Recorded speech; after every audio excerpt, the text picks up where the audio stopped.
Hello there and welcome to Secretum Histories, where big mysteries, old stories and quiet curiosities settle into a comfortable place beside you, smoothing the edges of the day and giving your thoughts something soft to rest on. Tonight we're drifting into one of those ideas that has lived in the background of human imagination for so long that it feels almost familiar, even though it sits far beyond anything we can see from our windows or our cities, or the long stretch of night above us. A world that moves on its own schedule, so slow and distant that entire civilizations have risen and fallen while it continued on, silent and steady. A world that some say never stopped being inhabited, never fell quiet, never emptied, but kept its people alive in ways that slip past our usual sense of how long anyone or anything can endure. A world called Nibiru. People have spoken about it for ages in one form or another, sometimes as a wandering planet, sometimes as a home of visitors who came long ago, sometimes as something forgotten on purpose, tucked away in stories and myths that feel like memory, even if they belong to a time too old to measure. Tonight we're going to take that idea gently into our hands and see what it looks like when we imagine it not as a lost world or a metaphor, but as a place that never stopped being lived in. A place where the Anunnaki, the old gods of ancient Mesopotamia, are not figures from clay tablets or distant legends, but beings who might still be there, still alive, still moving through their own span of years on a planet that circles the sun so slowly that our entire history is only a small part of its journey. Before we wander too far, I'd love to know where you're listening from, even if only in your own mind, and what time it happens to be for you right now in your corner of the world. Maybe you're settling in for the night. Maybe the day is just ending. Maybe you're somewhere in the middle, drifting toward rest but not quite there. Wherever you are, I hope this quiet space gives you a chance to unwind, breathe a little easier, and let your thoughts settle in their own way. And if you find this kind of slow, calm storytelling to be a comforting companion, it would mean a lot if you liked the video or subscribed. It helps this little pocket of calm find others who might want something gentle to fall asleep to. Now, as you get more comfortable, we can let the idea of Nibiru settle outward, not as something dramatic or overwhelming, but as something steady and patient, something that has been imagined for thousands of years and has taken on a shape in our minds even without direct evidence. The way certain places you've never visited can feel strangely familiar because you've heard their name so often. The way old stories can take on their own kind of gravity, drawing us toward them, not because we expect them to be literal, but because they hold a kind of possibility that feels worth turning over slowly. The way you might turn a stone in your hand while thinking about something much larger.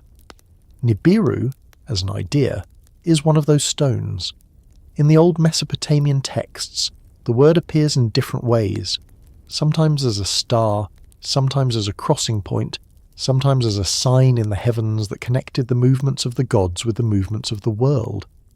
Later, in modern interpretations, it took on a life of its own, becoming a world that could hold an entire civilization, one that might visit Earth only rarely, when its orbit swept close enough for their people to travel. Whether those interpretations match the old tablets exactly or not, the idea itself stayed. It settled into books and theories and stories and quietly persistent corners of the internet. It became something people whispered about, argued about, wondered about. Because sometimes a story doesn't need certainty to survive, it just needs a place to rest. Tonight, instead of focusing on whether the historical details line up perfectly, we're focusing on something else entirely.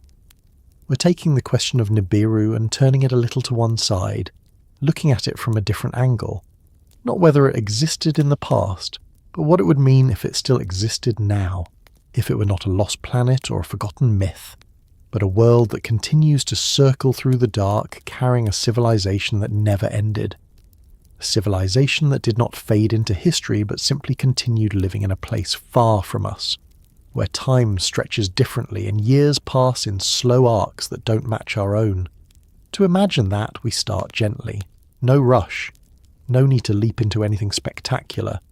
Just the simple awareness that if a planet with an extremely long orbit existed, life on it would unfold in a rhythm we don't share. A single year there could last longer than all of written human history. Seasons could span millennia. Cycles of light and dark might stretch so slowly that entire generations would be born and die without ever seeing a complete turning of their sun. A civilization living under those conditions would grow differently, think differently, understand time in a way that feels strange to us. They might measure their existence not in decades or centuries, but in spans, so long they would feel like geological ages to us. And if they were already long-lived, as the stories suggest, then their sense of continuity would be unlike anything humans have experienced. This doesn't need to be treated as something supernatural. It can simply be imagined as something biological. On a world with slow seasonal shifts, long periods of cosmic stillness, and environmental cycles that move at a pace nearly impossible for us to grasp, a species could evolve to live very long lives. Not infinite, not magical, just long in a way that fits the world they belong to. If humans evolved on a planet where each year lasted 50,000 Earth years, perhaps our own lifespans would be shaped by that rhythm too. But we didn't. We evolved here. Nibiru, if it exists, is imagined as something very different. And that difference alone creates the possibility of a civilization that still continues, quietly and steadily, far away from us. When people think about the Anunnaki, they often picture beings who are incredibly advanced, capable of travel across space, able to cross the distance between Nibiru and Earth.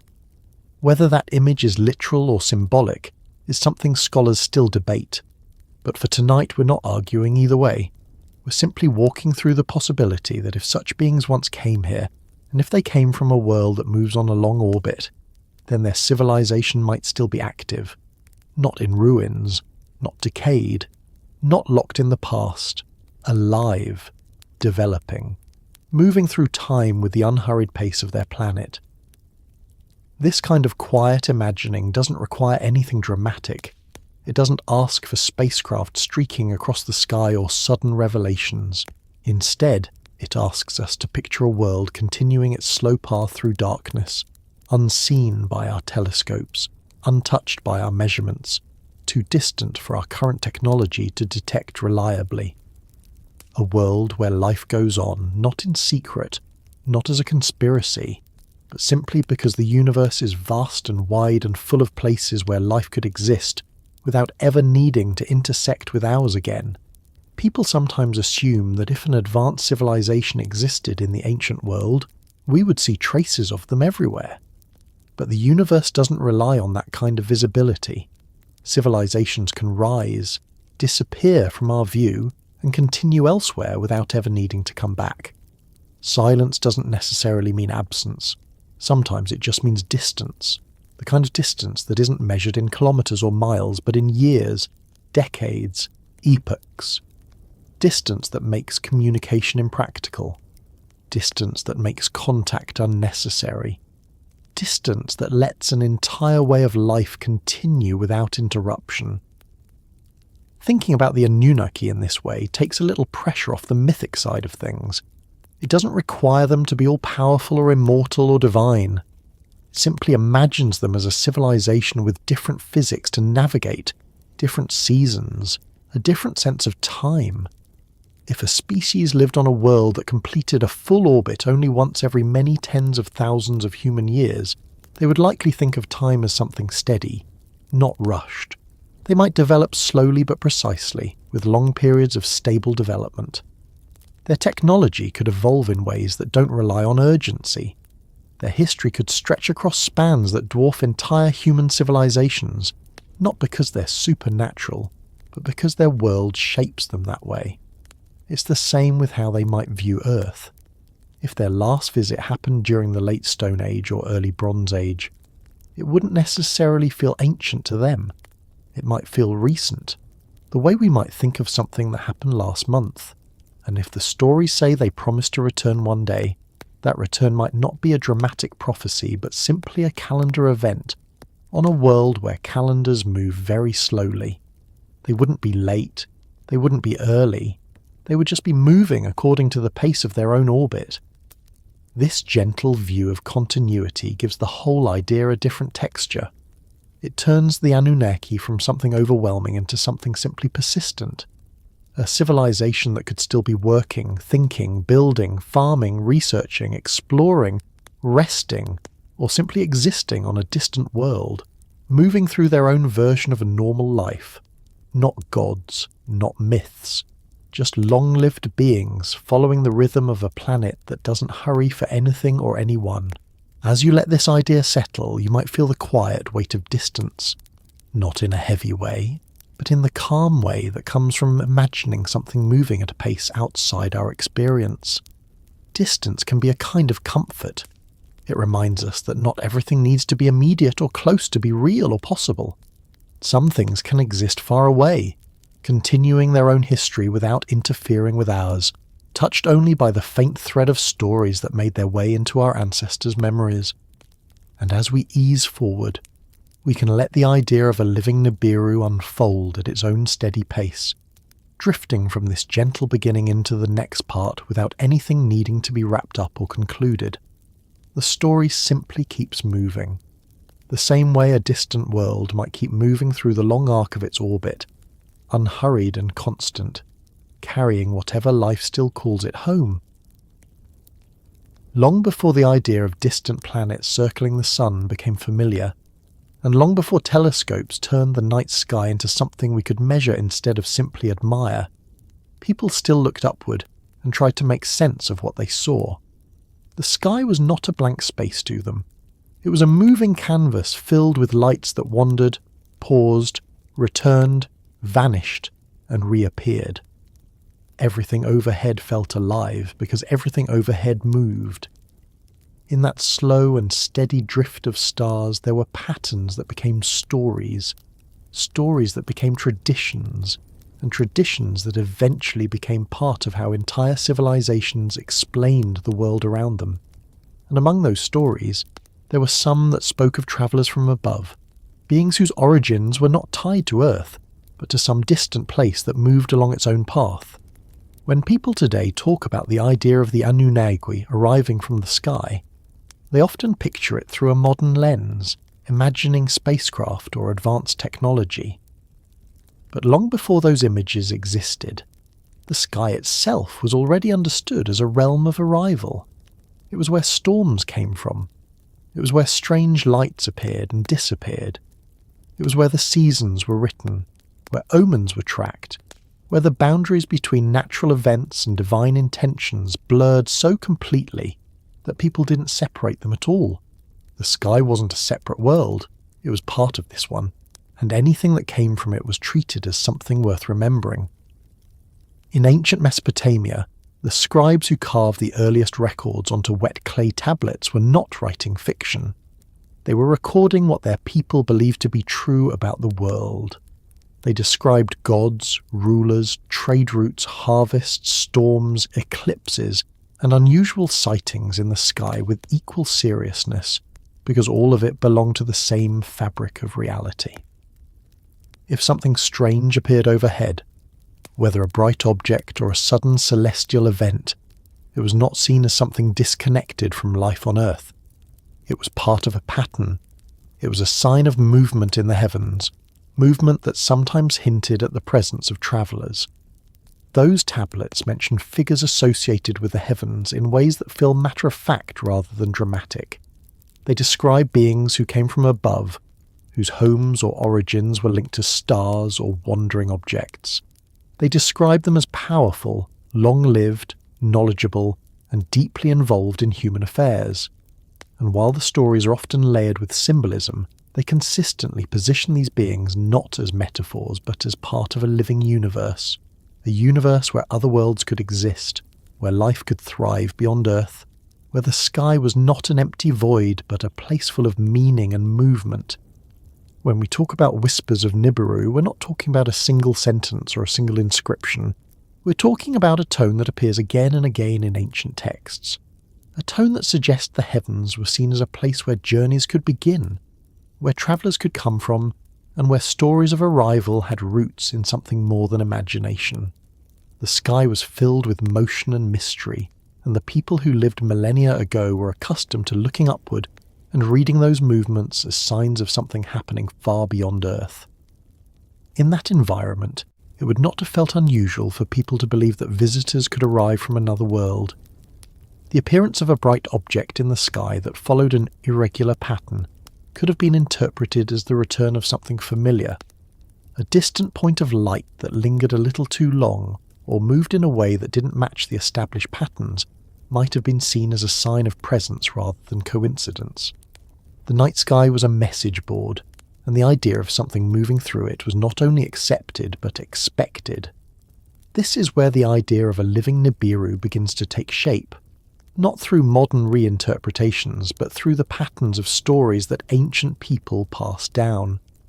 Nibiru, in various translations, could refer to a crossing point, a place of transition, a marker of movement. It wasn't always tied to a single astronomical object, but it held a consistent theme of something that moves through the heavens with purpose, something that arrives, departs, and arrives again, something that plays a role in aligning the movements of the sky with the movements of life on Earth. For ancient people, the idea that such a place could be inhabited would not have been strange. Their worldview left plenty of room for life that wasn't limited to Earth. They saw the universe as layered. They believed in multiple realms. They imagined gods, messengers, guardians, and travellers whose homes were not bound by soil or water or everyday weather. The boundaries of possibility were wider, not because they believed in anything fantastical, but because the sky itself offered evidence that there were forces and objects moving through it that weren't under human control. If Nibiru represented something large, distant and meaningful, moving across the heavens, then the idea of beings living there becomes less of a leap and more of an extension of how the world was understood. And those beings, if associated with long lives, advanced knowledge, or unusual abilities, would naturally be seen as something more than ordinary. The text described the Anunnaki as patient, enduring figures. They were portrayed as having lifespans far beyond human limits, not in exaggerated poetic ways, but in calm, steady statements. They were not described as fleeting, they were described as lasting. This endurance fits into the broader idea that if they came from a world with a slow orbit, their perception of time might be different. Ancient people didn't need to articulate this with numbers or astronomical models. They simply observed that the gods lived longer, acted slower, and often reappeared after long periods with no sense of urgency. These details, scattered through various stories, hint at a worldview where a civilization from a distant place could move according to a timeline that didn't resemble human experience at all. If such a civilization visited Earth in the distant past, their arrival would not have been perceived as an invasion or a disruption.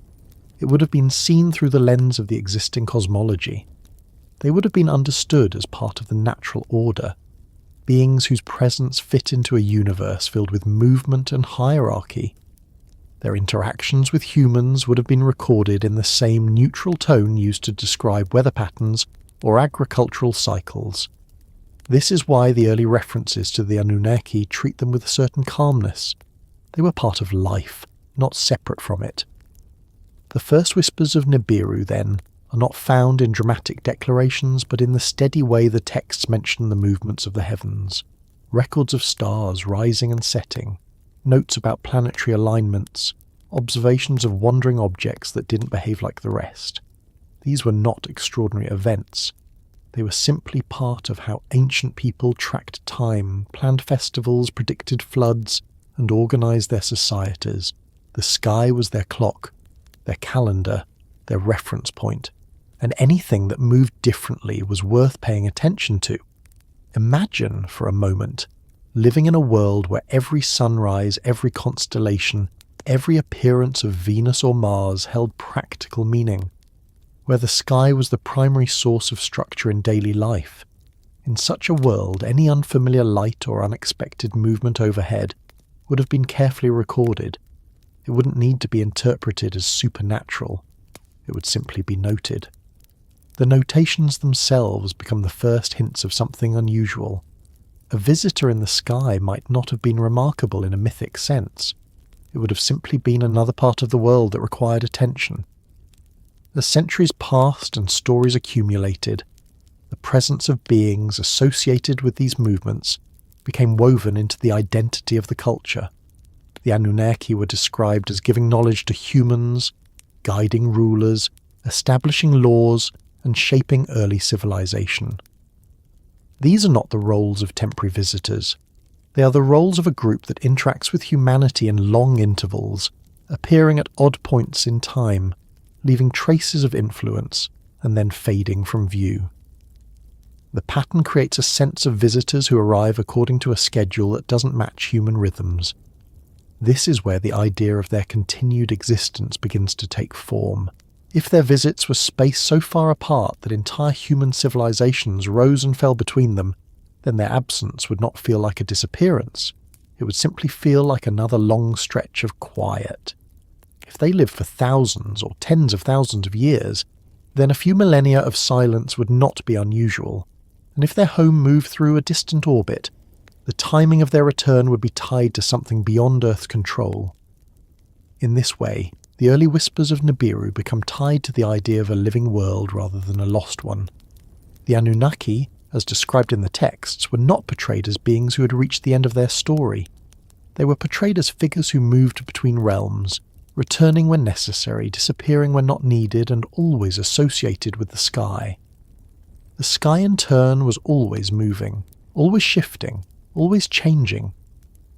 Against that backdrop, the notion of a distant world carrying a living civilization becomes a natural extension of the ancient worldview. These stories survived not because they were dramatic, but because they were steady. They fit into the daily lives of the people who told them.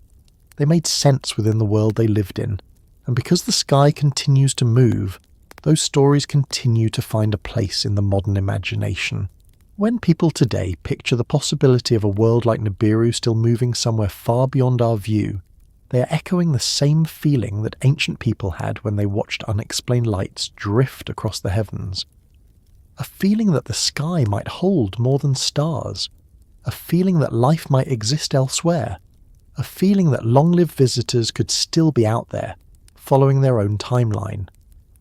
As we drift forward, we can let those early whispers continue their movement, carrying us from these first signs of visitors in the sky toward the idea of a world with a long orbit, moving at its own careful pace, guiding the rhythm of a civilization that never quite stopped existing. The idea of a world taking a long path through the darkness might seem unusual to us today, because most of the planets we know follow familiar patterns. Their years are short enough to measure in numbers we recognise. Their movements repeat in a span that fits comfortably into the length of a human life. Even the slower ones, like Neptune or Pluto, stay within a range that feels manageable. We can calculate their orbits, predict their positions, and track them across generations without losing sight of the rhythm. But the possibility of another world moving far beyond that familiar region has always held a different kind of space in the imagination. A world that takes longer than entire civilizations to complete a single cycle around the sun would feel almost timeless to anyone living on Earth.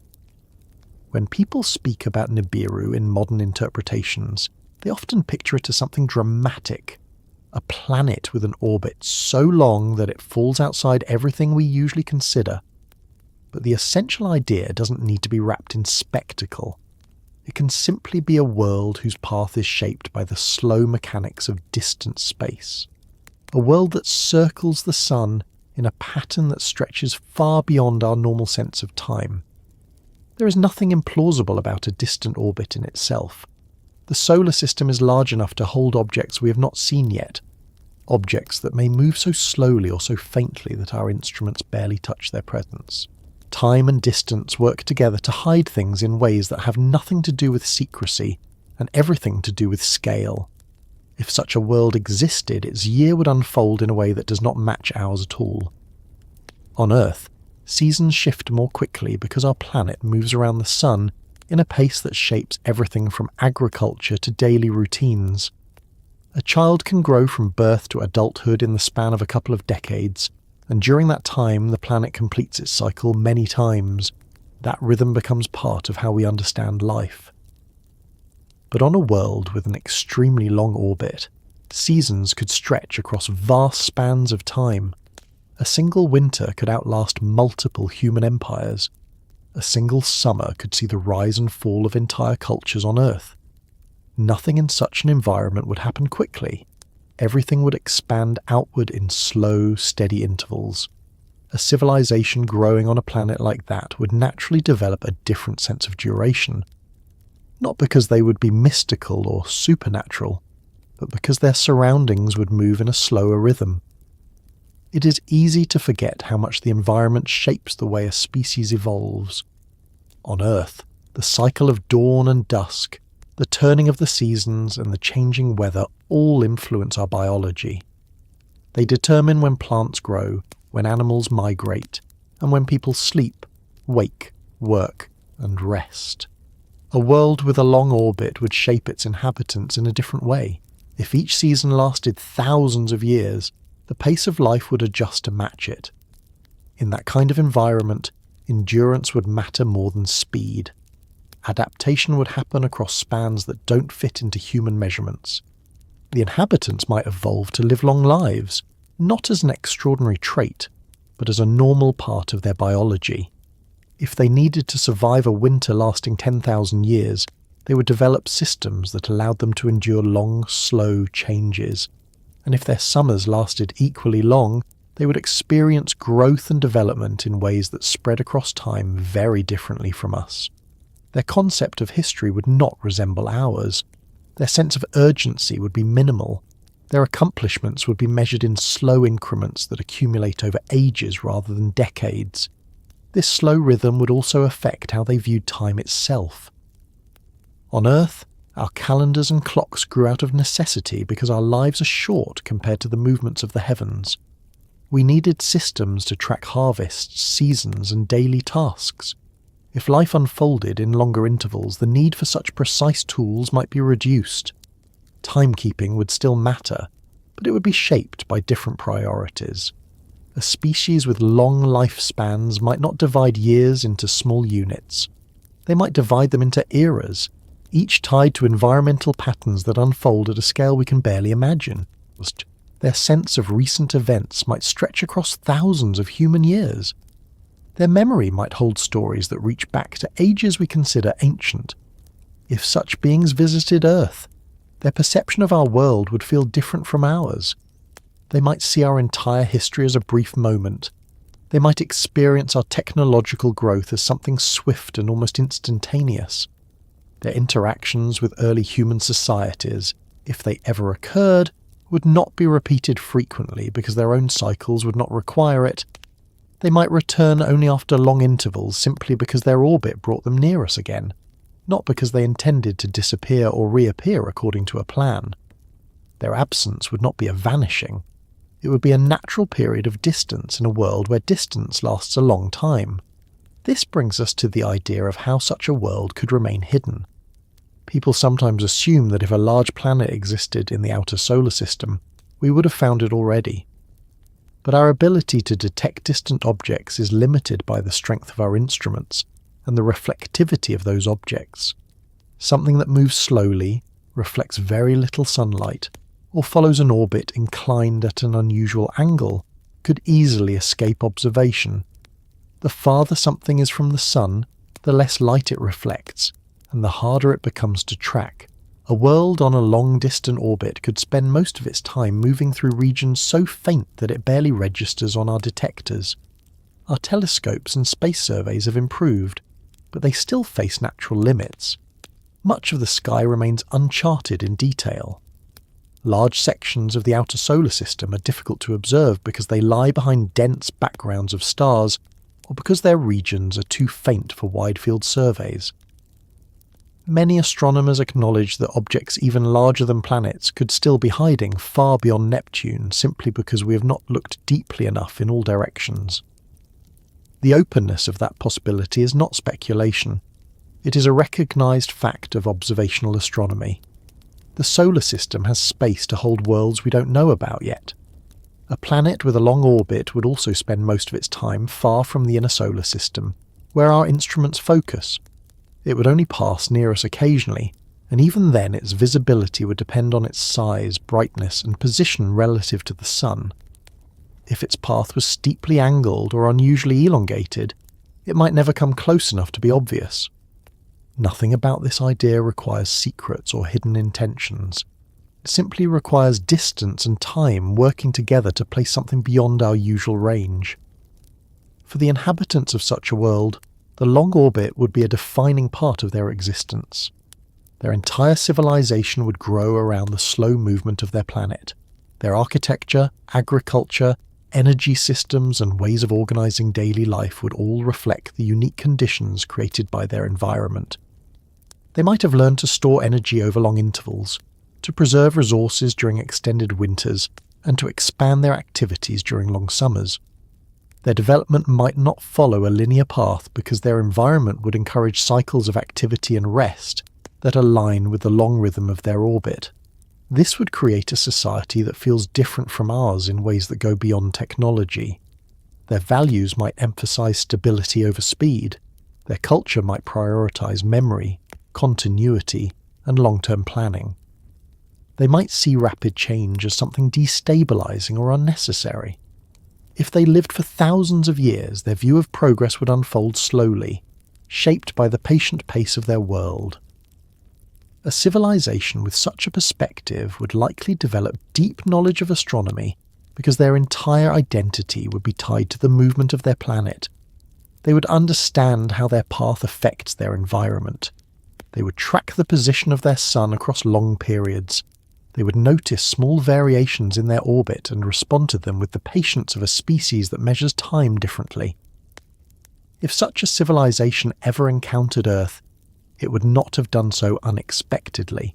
They would understand their own orbit well enough to know when they approached the inner solar system. They might have monitored Earth from afar for long spans before choosing to visit. Their interest in our world might have been based on the stability of our environment or the resources available here. Their visits might have been rare simply because their orbit carried them away for long periods. When they returned, they might have found that vast amounts of time had passed on Earth, time in which many human generations rose and fell.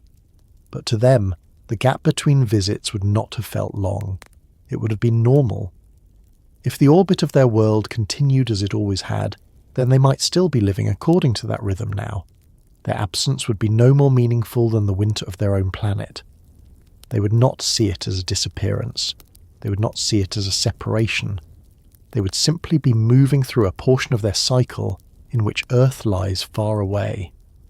They might have no reason to approach us until their orbit naturally carried them near enough again.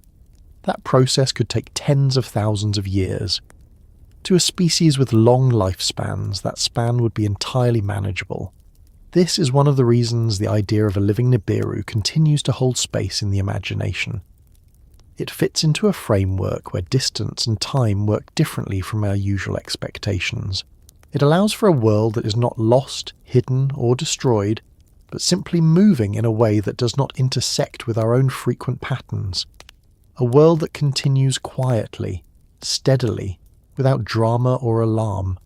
A world that keeps moving along its long arc, following a path determined by gravity and shaped by the slow mechanics of distant space. When we picture such a world moving through darkness, it doesn't need to be tied to fear or spectacle. It can be imagined as something calm, ancient, and patient. A planet carrying life that has adapted to durations we struggle to comprehend. A world with civilizations that continue their own histories without interruption. A world that does not need to be seen to be real, because its path lies so far beyond our usual boundaries that its presence does not depend on visibility. All it needs is time, and time is something it has in abundance. Letting that image settle, it becomes easier to understand how its inhabitants might still exist. They would not need to hide. They would not need to disguise their presence. They would simply be living far away, on a world whose orbit shapes everything about their way of life. Their history would be long because their seasons are long. Their continuity would be steady because their environment changes slowly. Their path would be deliberate because their orbit carries them through space with a patience that nothing on Earth can match. As we drift forward, the long rhythm of such a world can guide us into the next part, where life on a distant planet grows not in isolation, but according to the steady cycles shaped by its journey through the vast reach of the solar system. When we think about civilizations, we usually picture them as rising, growing, flourishing, and eventually fading. Human history is full of examples. Cities built on riverbanks that once held thousands now sit empty or buried. Empires that stretched across continents exist only in records, ruins, and artifacts. Languages that once shaped entire regions have disappeared into silence. Our experience with civilization is that nothing lasts forever. Everything has a beginning and an end. Our societies move quickly because our lives move quickly. We build what we can within the span of our years, and then we pass the world on to those who come after. Because of that rhythm, it can be difficult to imagine a society that does not follow the same pace, a society shaped by a world where time moves differently. If a species evolved on a planet whose orbit outlasts human civilizations, then endurance might be a foundation of their existence rather than a challenge. They might not develop quickly or decline rapidly. They could exist in a state of continuity that stretches across spans we think of as geological rather than historical. Their growth and changes would unfold gradually, shaped by their environment and by the length of their lifespans. A civilization made of long-lived beings would not measure its survival in centuries but in ages. To understand how such a society might endure, we can begin by looking at how species on Earth respond to their environments. Every organism adapts to the rhythm of its surroundings. Plants grow at speeds determined by light, temperature, and seasons. Animals migrate or hibernate according to patterns that repeat year after year. Even humans adjust their daily routines to the cycle of day and night. Our biology reflects the environment that shaped us.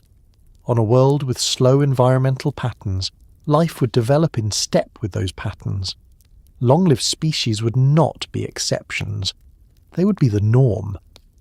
If the beings of Nibiru evolved to live thousands or tens of thousands of years, their perception of time would expand accordingly. They would not see rapid change as necessary. They would not feel pressured by short deadlines or hurried development. Their world would not push them to evolve quickly, because quick evolution is often a response to rapid environmental changes. If seasons moved slowly, if climate shifts took place over long periods, if the landscape itself changed gradually, then the species living there would adjust to those conditions. Their bodies might maintain stability over long intervals. Their societies might reflect that stability. Such beings would experience life in a steady arc rather than in a sequence of rapid milestones. They might spend centuries mastering a single skill. They might devote entire eras to understanding one field of knowledge. Their sense of youth and maturity would stretch across spans that feel almost unimaginable from a human perspective. 1,000 years might not feel like a lifetime. It might feel like a stage. Their elders might carry memories so old that they overlap with events humans consider ancient history. And all of this would feel normal to them because their environment would support such longevity. A civilization built by such beings would look different from ours. It would not need to rebuild itself frequently. It would not face the constant turnover that comes from short human lifespans. Their knowledge would be preserved with remarkable accuracy because it would not rely on being passed down across many generations. The person who invented a technique or developed a discovery might still be alive to refine it millions of days later. They might still be present when their work becomes part of the foundation of their society. Their culture would carry continuity not through written records, but through lived experience. This stability would allow them to maintain technologies over long periods without losing knowledge to generational gaps. Their architecture might be built with materials designed to last not for a century, but for thousands of years.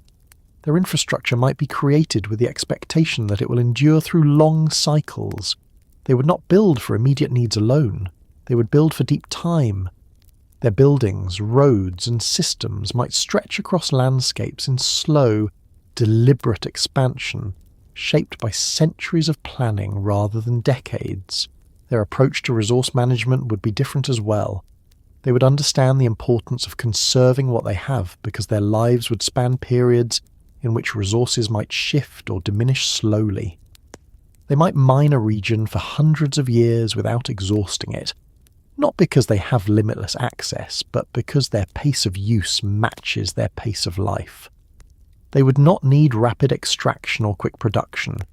They could use materials carefully and consistently. Their economy might move at a pace where long-term planning extends far beyond human standards. This measured approach would extend to their social structures. If individuals live for thousands of years, communities would grow in long cycles. Leadership would not change frequently. Education would not be rushed. Skills would be passed on through apprenticeship that lasts centuries. The idea of losing knowledge due to short lifespans would simply not exist. Their development would be stable and refined because the same individuals would carry ideas forward for long stretches of time. This continuity would create a society that is slow to collapse because the mechanisms that usually lead to the fall of civilizations would be absent. Human civilizations often decline due to conflict, resource depletion, changing climate, or internal instability. These pressures escalate because people are driven by short timelines. Rapid growth creates rapid strain. A society on a long-orbit world would feel those pressures differently. Climate shifts would unfold slowly. Resource use would be carefully adjusted.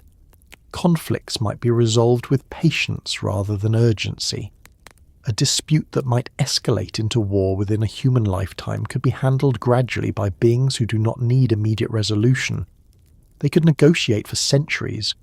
They could adapt to change in a way that matches the pace of their environment. The architecture of such a society would be shaped by longevity.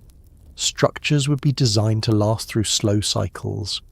Underground cities might stretch for miles, built to withstand long winters or extended periods of darkness.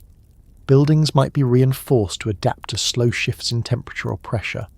They might use materials that weather gradually rather than quickly. Their technology might incorporate systems that regenerate energy over long periods, storing power during extended summers to be used during long winters. They might use geothermal, magnetic, or thermal methods that provide stable power across millennia. Their culture would reflect this longevity as well. Rituals, traditions, and collective memories would be tied to cycles of their planet, rather than to short human timelines. A holiday might be celebrated once every 1,000 years.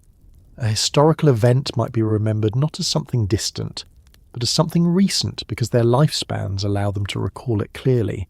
Art and literature might develop slowly, with each piece taking centuries to complete. Stories might stretch across ages, carried by individuals who live through the events they describe. This would give their culture a depth that feels steady and rooted. The idea of death itself might be different for them. If their lives are extraordinarily long, death would not be a constant presence. It would be an occasional event. This scarcity would shape their values.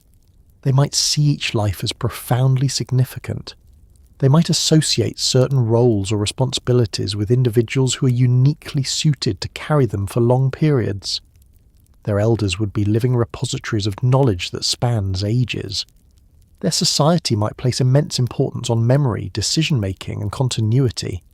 Because their lifespans would be long, their population growth might be controlled in slow increments. They would not need rapid reproduction.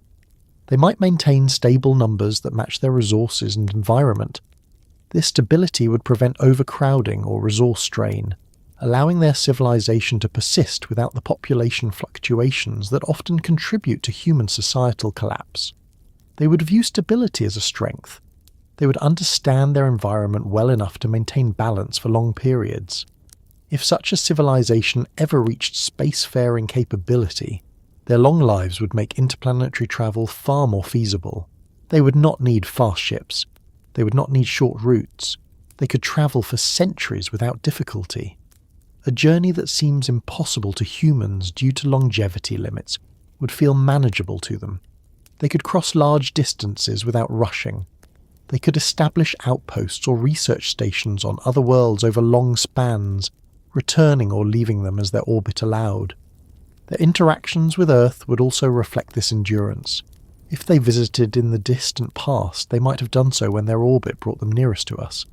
They might have stayed long enough to observe early human societies, share knowledge, or establish contact.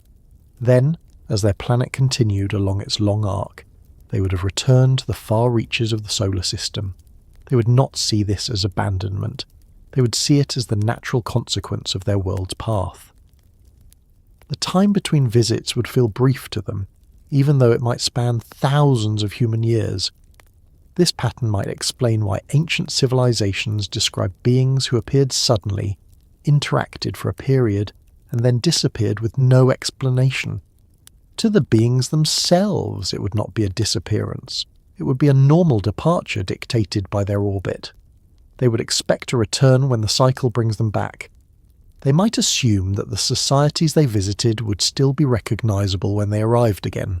They might not consider the possibility that entire human cultures could rise and fall during their absence, because their own world does not experience such rapid change. This view allows for a society that continues quietly even now, far beyond our sight. They would still be moving along their orbit, living through long cycles, completing slow seasons, and maintaining their civilization with the same patience that shaped their evolution.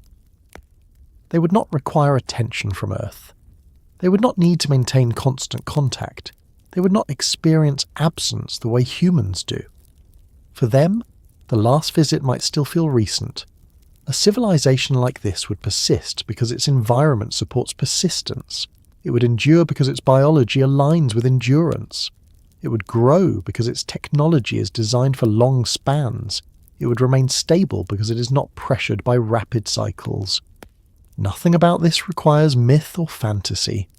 It simply requires a world where time unfolds differently. As we move forward, the possibility of such a civilization allows us to imagine life on their distant world with greater clarity, where their cities, their technologies, and their daily lives reflect the slow, steady rhythm of a planet moving through the long stretches of space. When imagining a distant world that moves through long stretches of space on a slow and steady path, it helps to start with something familiar. Cities on Earth grow around predictable rhythms. They form near water, along trade routes, beside resources, or in places with stable climates. They expand as populations rise, as technologies shift, and as needs change. Every structure on our planet is shaped by the environment that surrounds it. That same principle would guide any civilization, no matter how different its biology or lifespans might be. Their world would carve the blueprint of their cities just as Earth carved ours, and if their world moves slowly, then their cities would reflect that slow movement, growing in ways that match the pace of their seasons and the reach of their landscapes. To picture life on a world like Nibiru, it helps to think of how light would reach such a distant place. Far from the sun, the amount of illumination would be weaker. Daylight might have a cooler tone. Shadows might stretch longer. The sun would appear smaller in the sky, almost like a bright star rather than the overpowering disk we see here. Plants, if they existed, would adapt to the reduced brightness. They might absorb light more efficiently or grow closer to the surface. If the inhabitants relied on agriculture, they might cultivate crops that thrive under faint sunlight. Their food systems would be shaped by biology that suits slow growth, steady cycles, and long intervals of stability. This difference in sunlight would also influence how their cities are arranged. Buildings might be designed to capture and store light over long periods. They might incorporate reflective surfaces to redirect brightness into deeper areas. Structures might be oriented toward the path of the distant sun throughout the long seasons. A city there would not resemble the bright skylines of human civilization. It would be calm and low-lit, with systems that concentrate warmth and protect against long stretches of dimness. The inhabitants, accustomed to a steady and reduced level of light, would not find this unusual. It would simply be the environment they evolved in. Temperature would shift gradually over thousands of years. A long summer might warm the planet slowly, giving the inhabitants time to expand agriculture, build new structures or develop new systems. A long winter might bring colder conditions over extended periods, prompting them to retreat into sheltered regions, store energy, and adapt in ways humans would find extremely slow. Their cities might be designed to adjust to these cycles. Some regions might be built to capture heat efficiently. Others might store energy generated during brighter eras. Their materials would be chosen not for quick replacement but for endurance over immense spans. In such an environment, cities might be constructed with the expectation that they will remain occupied for thousands of years. Their foundations might be deep and reinforced. Their walls might be designed to resist slow shifts in temperature and pressure. Their architecture might stretch across landscapes in a deliberate and stable layout. Instead of constant rebuilding, they might expand slowly but remain intact for ages. The inhabitants would not see this as unusual. They would expect their homes to last as long as they do, if not longer. This would shape their planning, their culture, and their technology. Energy systems would also need to match the world's rhythm. Solar power might function, but sparsely. The inhabitants might rely on geothermal sources or magnetic fields produced by their planet. They might harness slow but steady flows of energy that can be stored for long intervals. Their cities could contain vast reservoirs designed to accumulate power during periods of abundance and release it during leaner cycles. These methods would not feel advanced or primitive. They would simply reflect the necessities of living on a distant world where sunlight is limited and seasons stretch across ages. The slow movement of their planet would influence how they view space itself. Their sky would change gradually. Stars would shift slowly. Constellations would evolve over spans that match their long lifespans. They might track celestial patterns with precision, because these patterns would unfold gradually enough for individuals to observe changes over long periods. They would not need to rely on stories passed through many generations. They could witness these transitions themselves. This would give their astronomical knowledge a depth that feels steady and personal. The inhabitants' biological rhythms would shape their cities as well. If they lived long lives, they might structure their days and years in ways that appear unusually calm. Their sense of urgency would be limited. Their pace of work might be gradual but persistent. A single project could span centuries, and no one would find that unusual. Their neighbourhoods might reflect long-term planning rather than quick construction. They might avoid overcrowding, spreading their cities out across wide plains or sheltered valleys.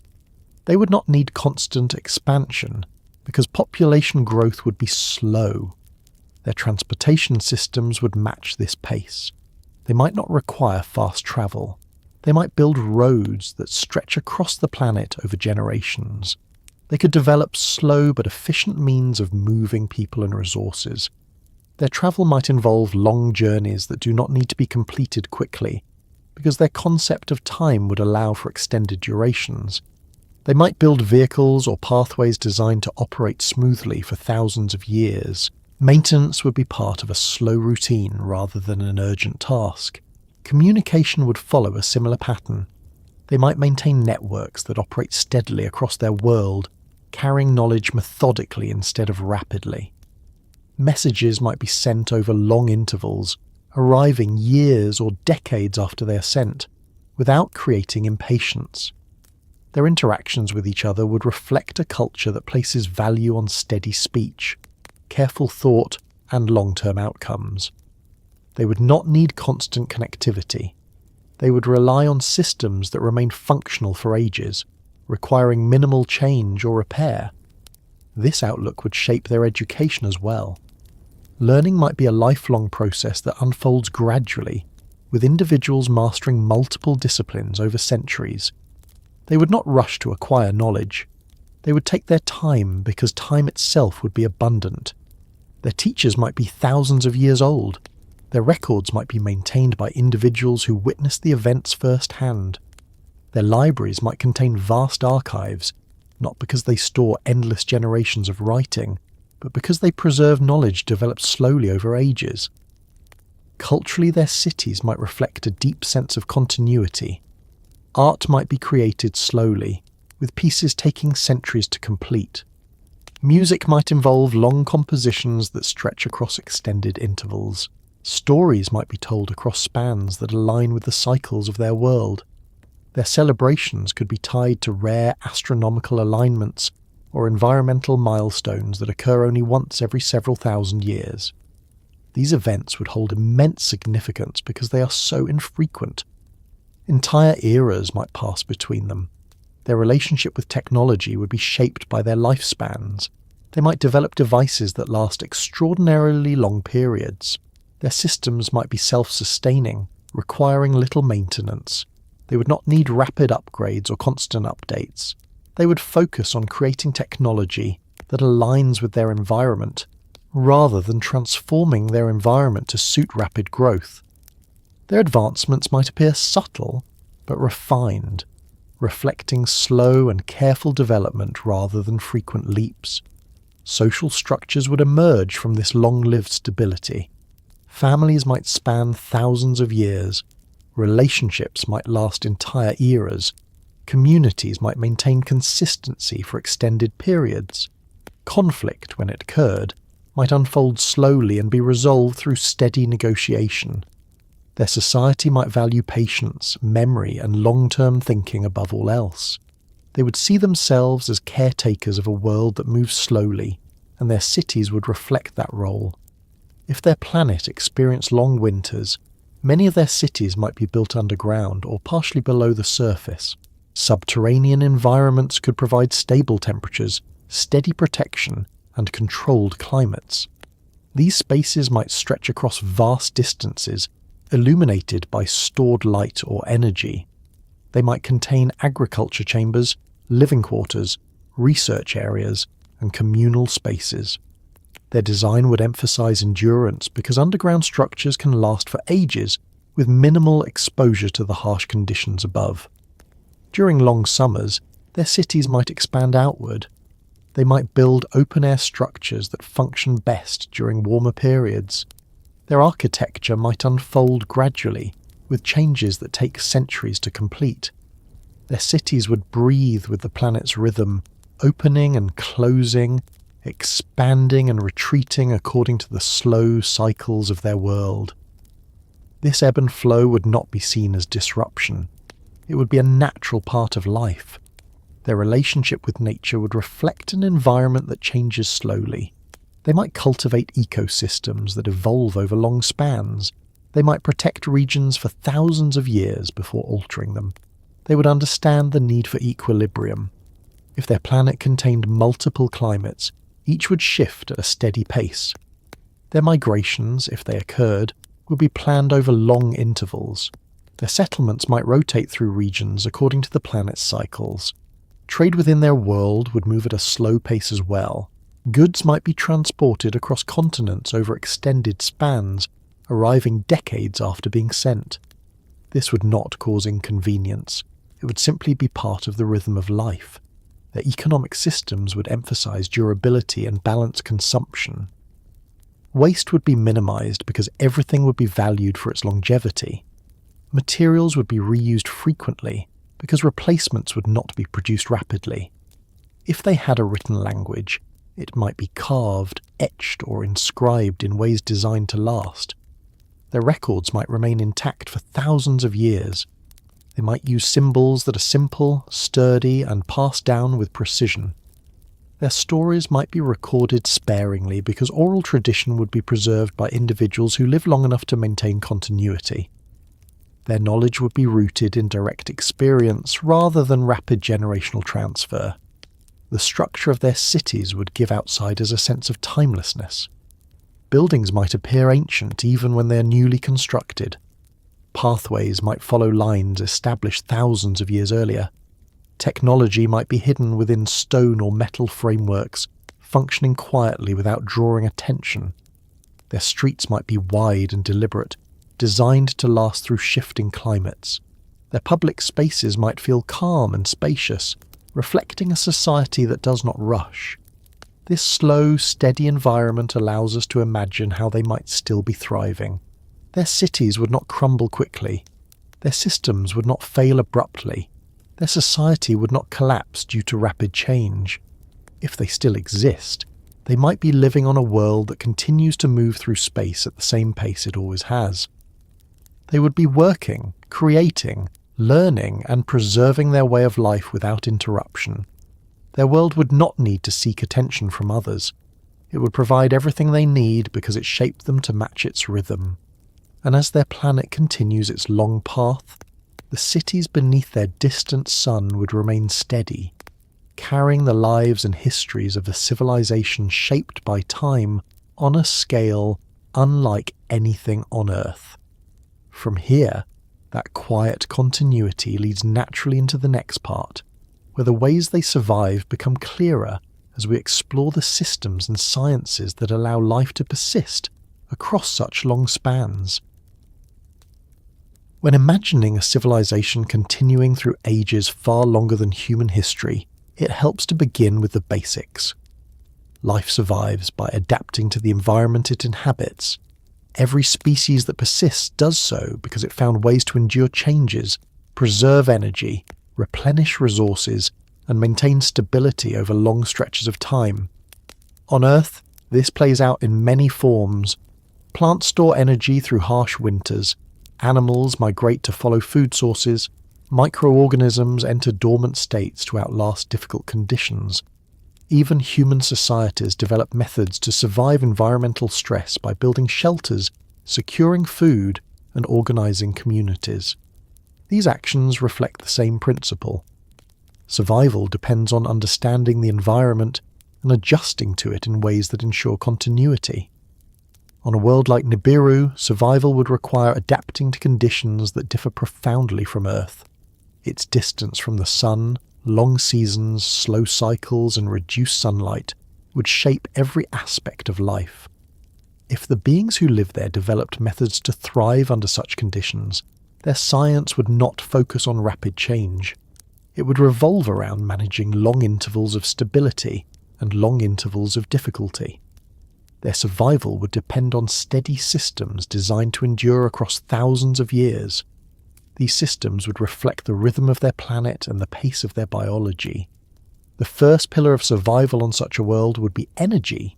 With limited sunlight, they could not rely on solar power as heavily as humans do. They would need methods to gather, store, and distribute energy across long periods of darkness or low illumination. This could involve geothermal sources if their planet has internal heat. Volcanic regions or deep mantle activity could provide steady power. They might have built structures to capture and funnel heat from beneath the surface. Their cities might be connected by networks of geothermal conduits that deliver warmth and energy over vast distances. This energy would need to be managed carefully to last through extended winters. Another method could involve magnetic fields. If their planet has a strong magnetic presence, they could harness the interaction between the magnetic field and the environment. Some organisms on Earth use magnetism to navigate, and certain technologies use magnetic shifts to generate power. On a world with long cycles, magnetic energy could offer a slow but steady resource. They might have developed tools to capture this energy efficiently and store it in massive reservoirs. These reservoirs could power their infrastructure over long intervals without needing constant replenishment. Thermal gradients would also matter.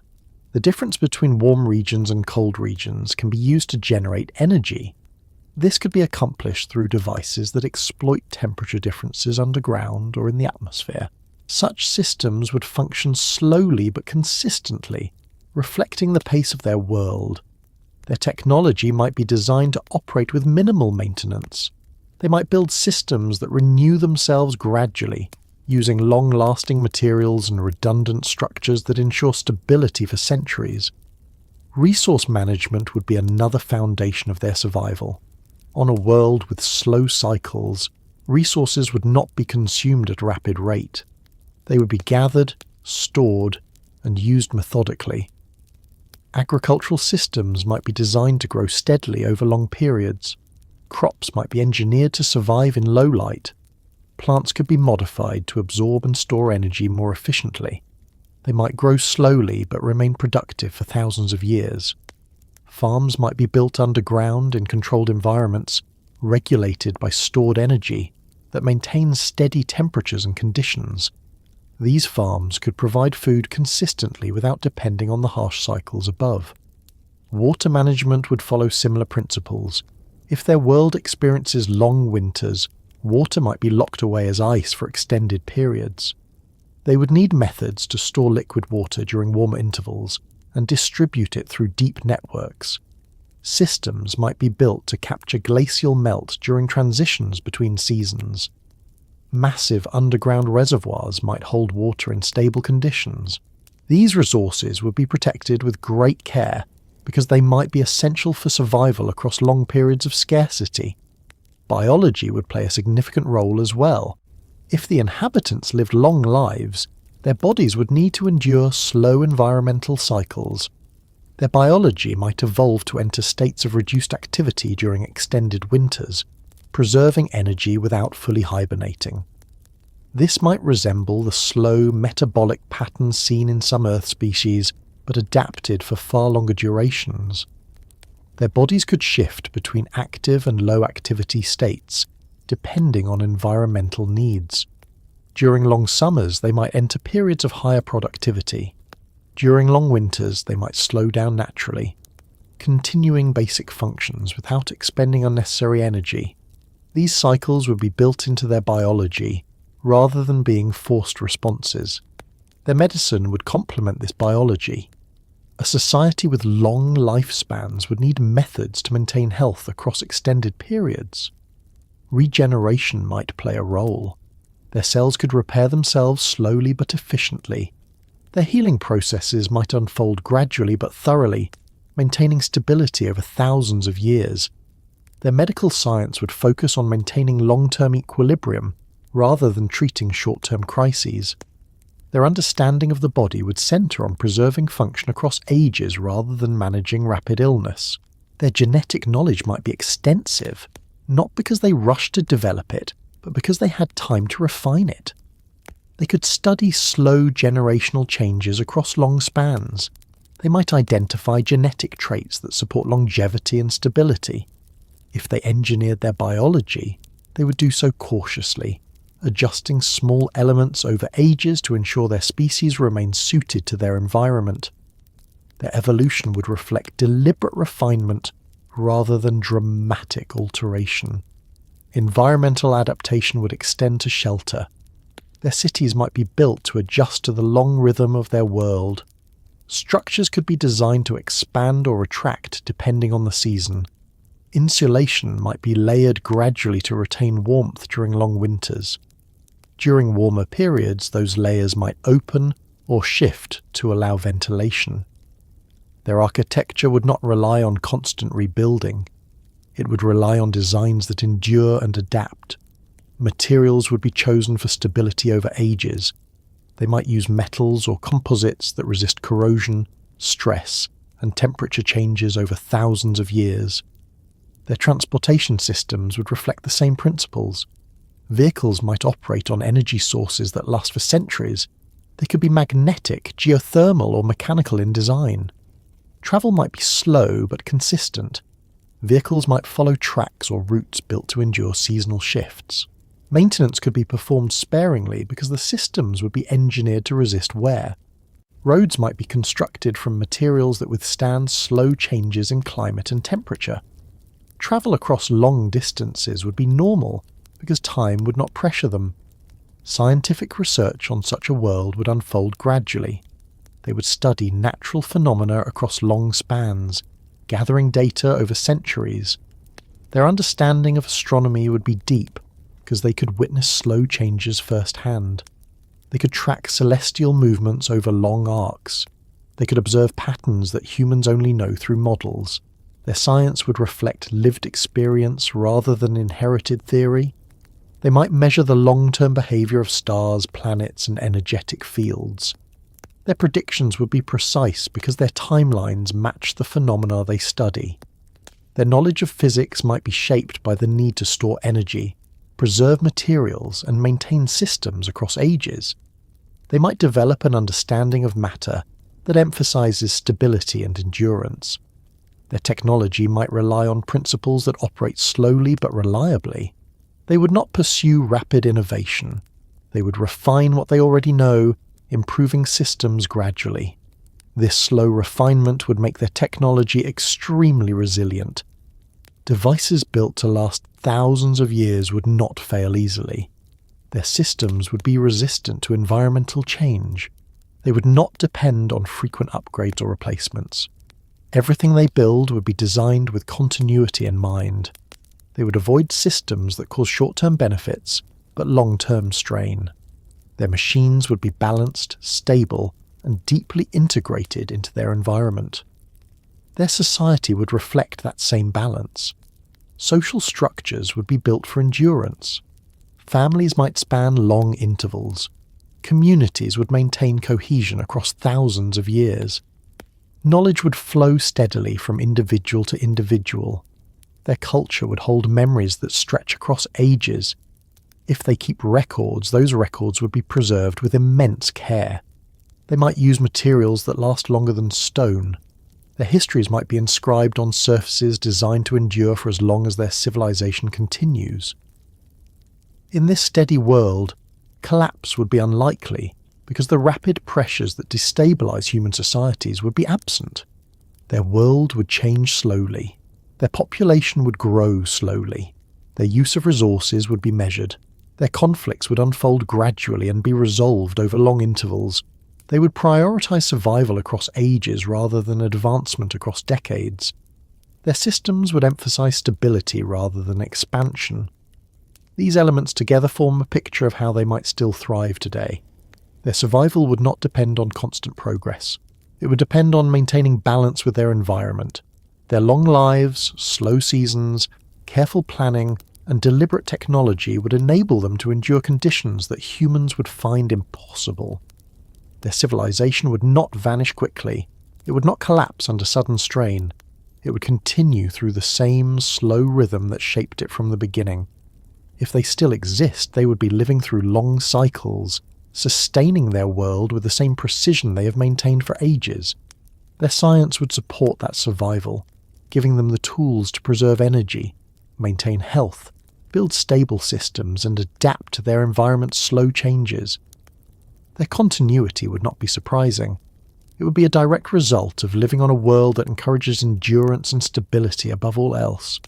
And as their world continues its long path through space, their ability to thrive becomes the natural outcome of a civilization shaped by a slow-moving sun and an orbit that stretches across spans too vast for human calendars, guiding us gently into the next part, where the tools and technologies of such a society come into focus through the lens of what they might have built to sustain themselves across the long reaches of time. The longer a civilization survives, the more its relationship with technology deepens into something steady rather than frantic. On Earth, invention often moves quickly because human lives move quickly. Tools are created, replaced, and improved within short spans. Machines become obsolete within a decade. Entire systems change before a child becomes an adult.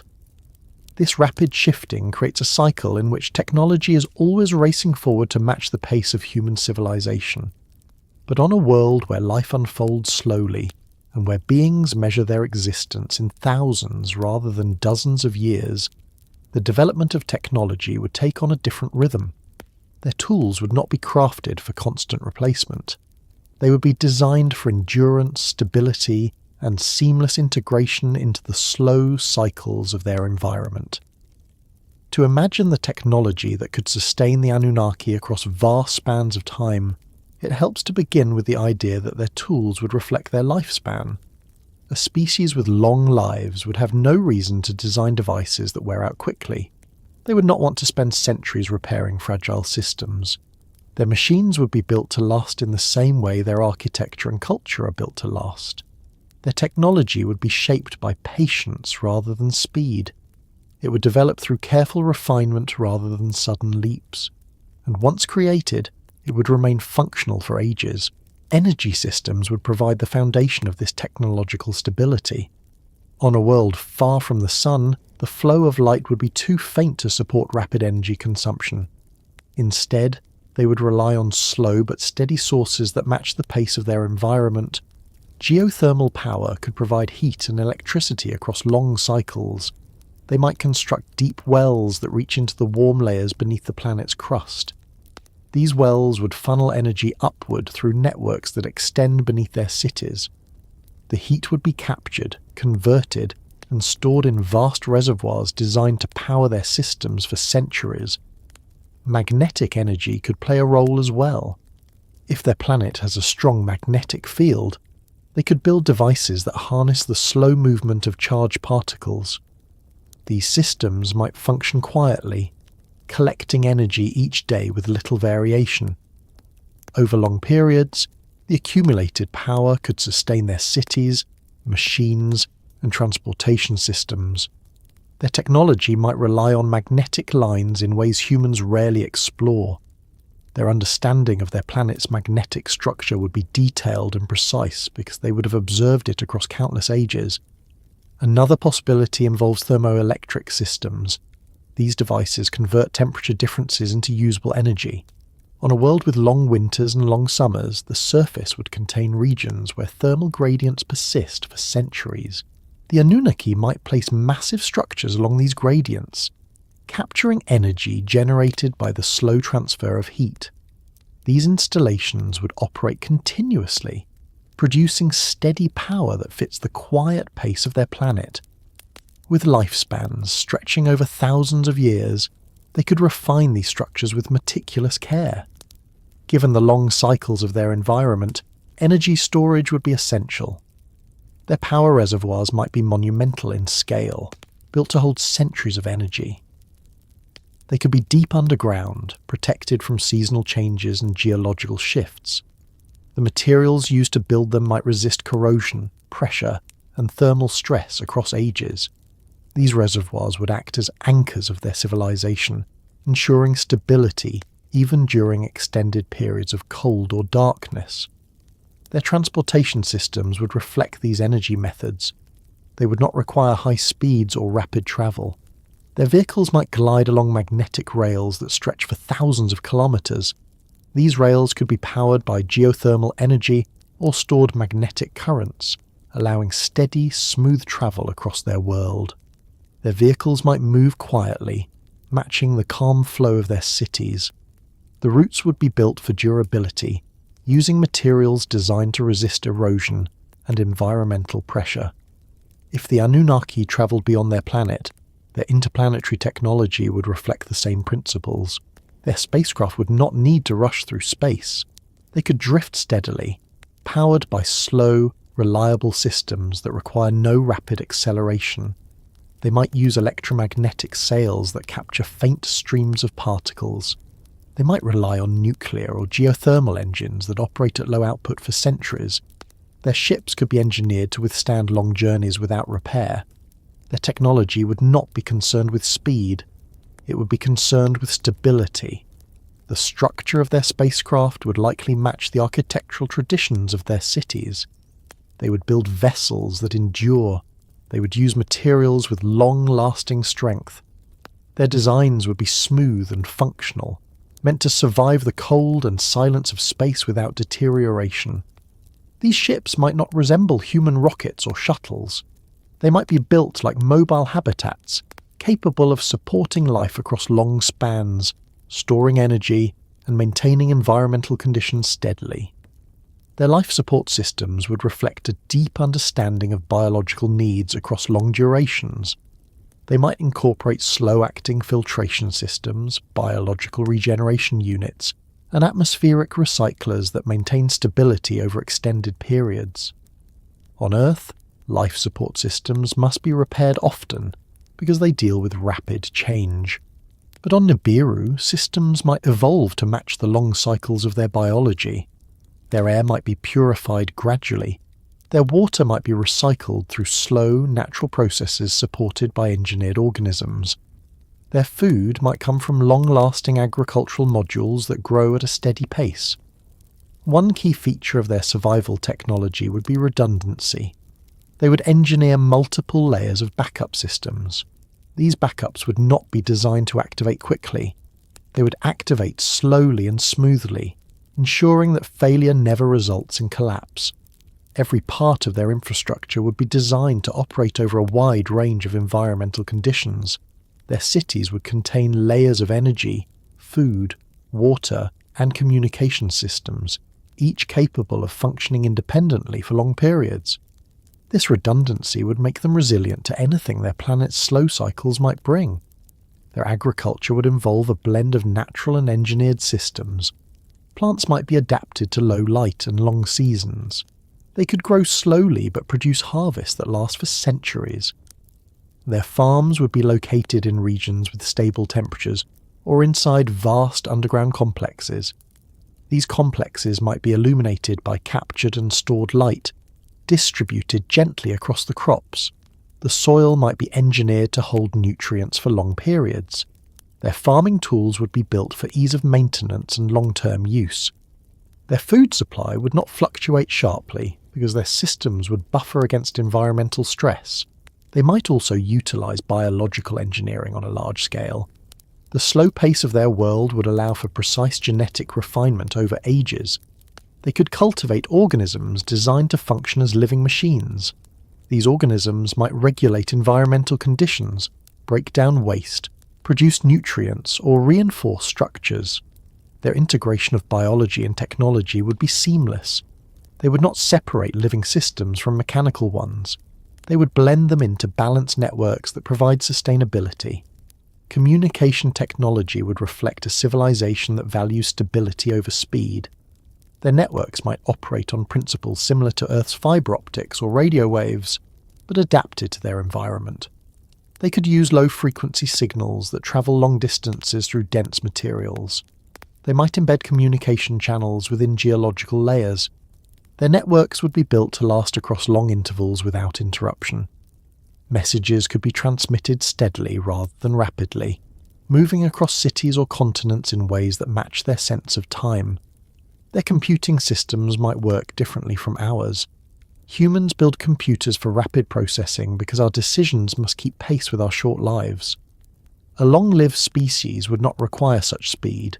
Their computers might operate more slowly but with extraordinary reliability. They might process data across long intervals, building detailed models over centuries. Their storage systems would focus on endurance.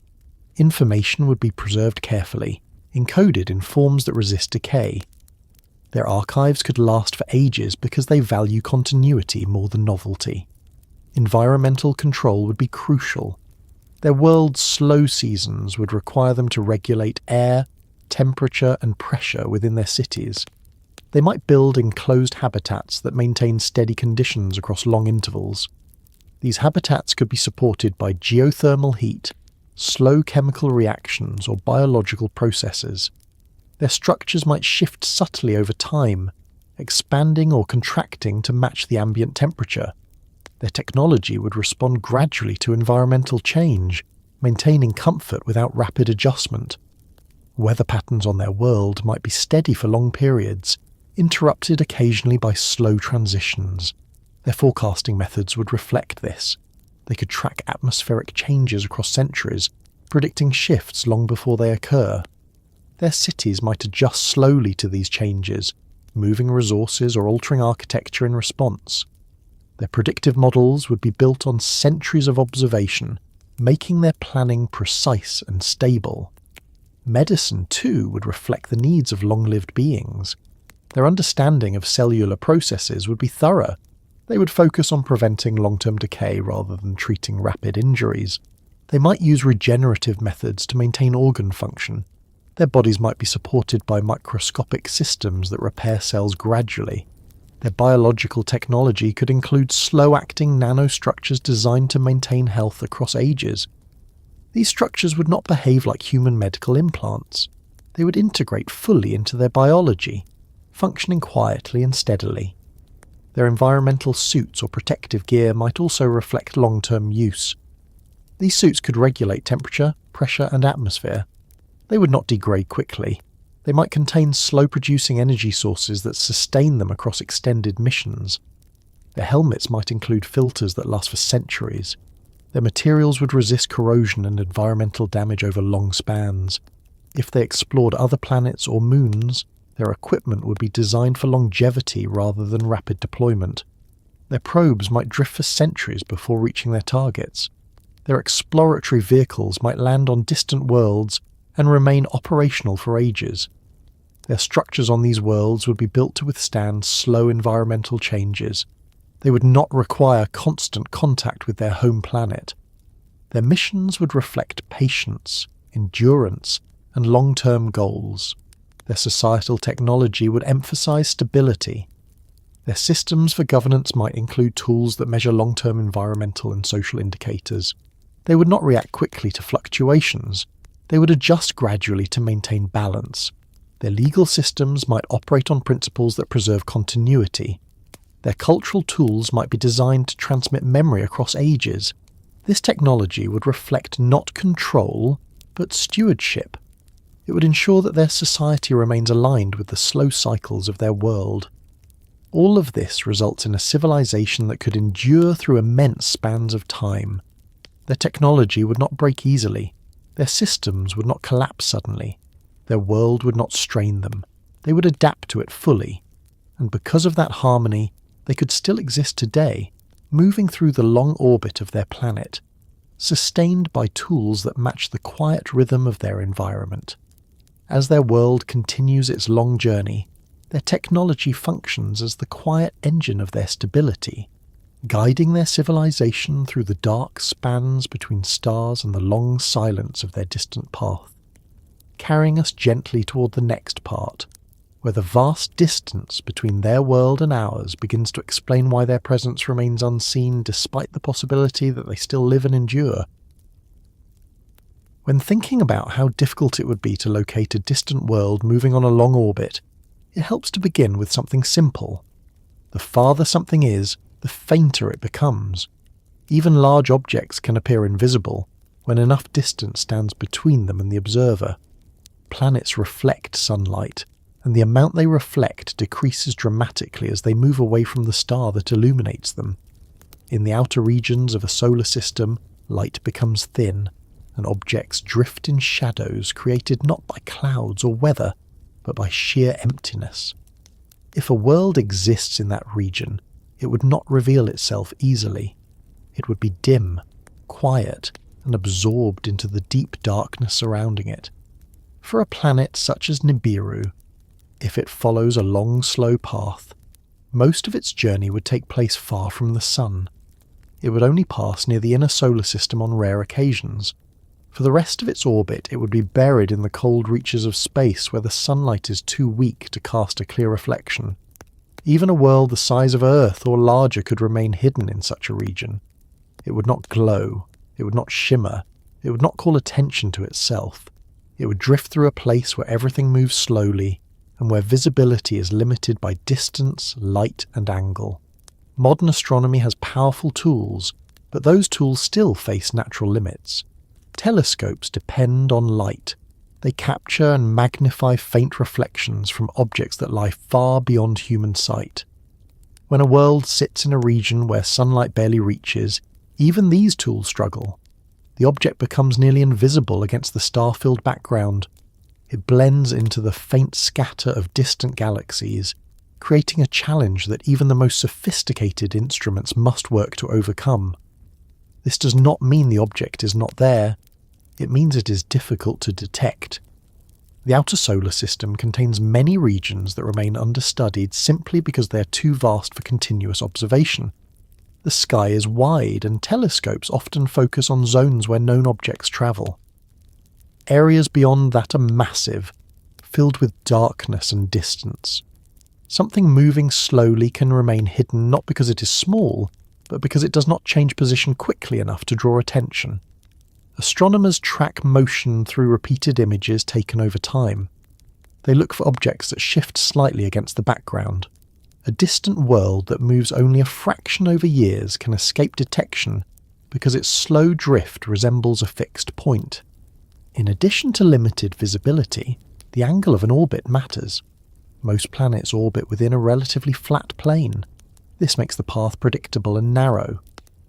But an object with a steeply inclined orbit could pass through regions where telescopes rarely search. The sky is three-dimensional, and scanning all of it constantly is not possible. Large surveys are limited by time, equipment, and the need to prioritise certain areas. A world following an unusual path could slip through these gaps. It could remain outside the most frequently observed regions for centuries. Another factor that complicates detection is the presence of dust and debris in the outer solar system. These particles scatter light. They create faint signatures that can confuse readings. An object behind such regions may appear only as a slight disturbance in the data, one that can be dismissed as noise or an artifact of the equipment. Detecting a world hidden behind clouds of distant dust requires repeated observations and careful analysis. Even then, the object might remain unseen unless it reflects enough light or emits heat that instruments can detect. A distant world might also have a low albedo. Albedo measures how much light an object reflects. Earth reflects a moderate amount of sunlight. Some planets, like Venus, reflect quite a lot, but darker worlds reflect very little. If Nibiru has a surface or atmosphere that absorbs more light than it reflects, it would appear even dimmer in the darkness. It could be large and still remain nearly invisible. Many asteroids and comets in the outer solar system are dark. They appear only when they pass near the Sun, and even then they can be difficult to see. A planet with a dark surface would be even harder to detect. Temperature plays a role as well. Objects far from the Sun have low thermal emissions. Telescopes designed to detect heat would struggle with them. A cold world emits only faint infrared signals. If the world is too distant, its thermal signature becomes indistinguishable from space itself. Instruments cannot detect what they cannot differentiate. A cold, dark world on a long orbit would blend seamlessly into the background. Even advanced infrared surveys might fail to find it unless the world passes through a region where its faint glow becomes detectable. If such a world supports life, its atmosphere might contain gases that could be identified, but detecting atmospheric signatures requires direct observation. The planet must pass between its star and the observer, or reflect enough light to analyse. A world on a distant orbit would rarely align in this way. Most of its journey would take place in regions where the angles do not allow for atmospheric detection. Even if the atmosphere contained unusual compounds, those signatures might never reach us. Distance dilutes everything. The long orbit itself adds another layer of difficulty. Predicting the location of a world with an extremely slow path requires precise knowledge of its trajectory. If the orbit is elongated or inclined, then its position changes in ways that are hard to model without direct observation. Astronomers rely on repeated sightings to map a path. Without those, predictions become guesses. A distant world that has not been seen clearly would be even harder to predict. It could be anywhere along its orbit. The farther it is from us, the wider that area becomes. Searching for a world across thousands of millions of kilometres is not simple. It requires enormous amounts of time and data. Beyond detection limits, the natural behaviour of distant worlds obscures them further. Large objects can influence the motion of smaller ones. Astronomers sometimes identify unseen planets by studying disturbances in the orbits of known objects. But beyond a certain distance, these disturbances become too small to measure easily. The gravitational pull of a distant world weakens significantly as the distance increases. It might affect the outermost asteroids or comets, but those effects could be so faint that they require decades of data to interpret. Without sustained observation, the influence remains hidden. The idea of a living Nibiru becomes more plausible when considering these factors. Its invisibility does not require secrecy. It does not require special shielding or advanced technology blocking detection. It requires nothing more than distance, dim light, slow movement, and the natural limits of our instruments. A world following an orbit that takes tens of thousands of years to complete could spend nearly all of that time in regions where detection becomes nearly impossible. For civilizations living on such a world, this invisibility would feel normal. Their planet would always appear calm and quiet in the sky of any other world. They would not need to hide. They would not need to announce themselves.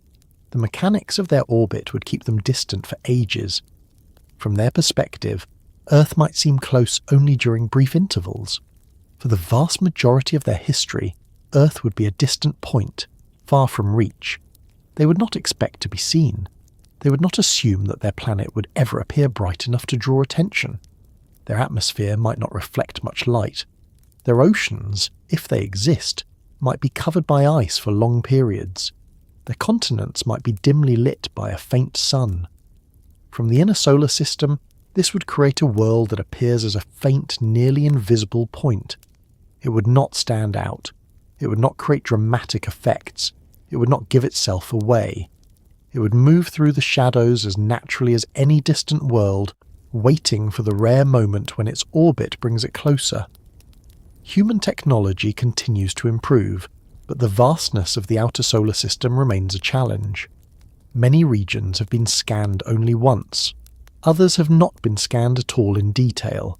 It is possible for large objects to hide in these unobserved areas. They do not need to move quickly. They do not need to emit light. They simply need to drift quietly through the darkness. The universe does not announce everything it contains.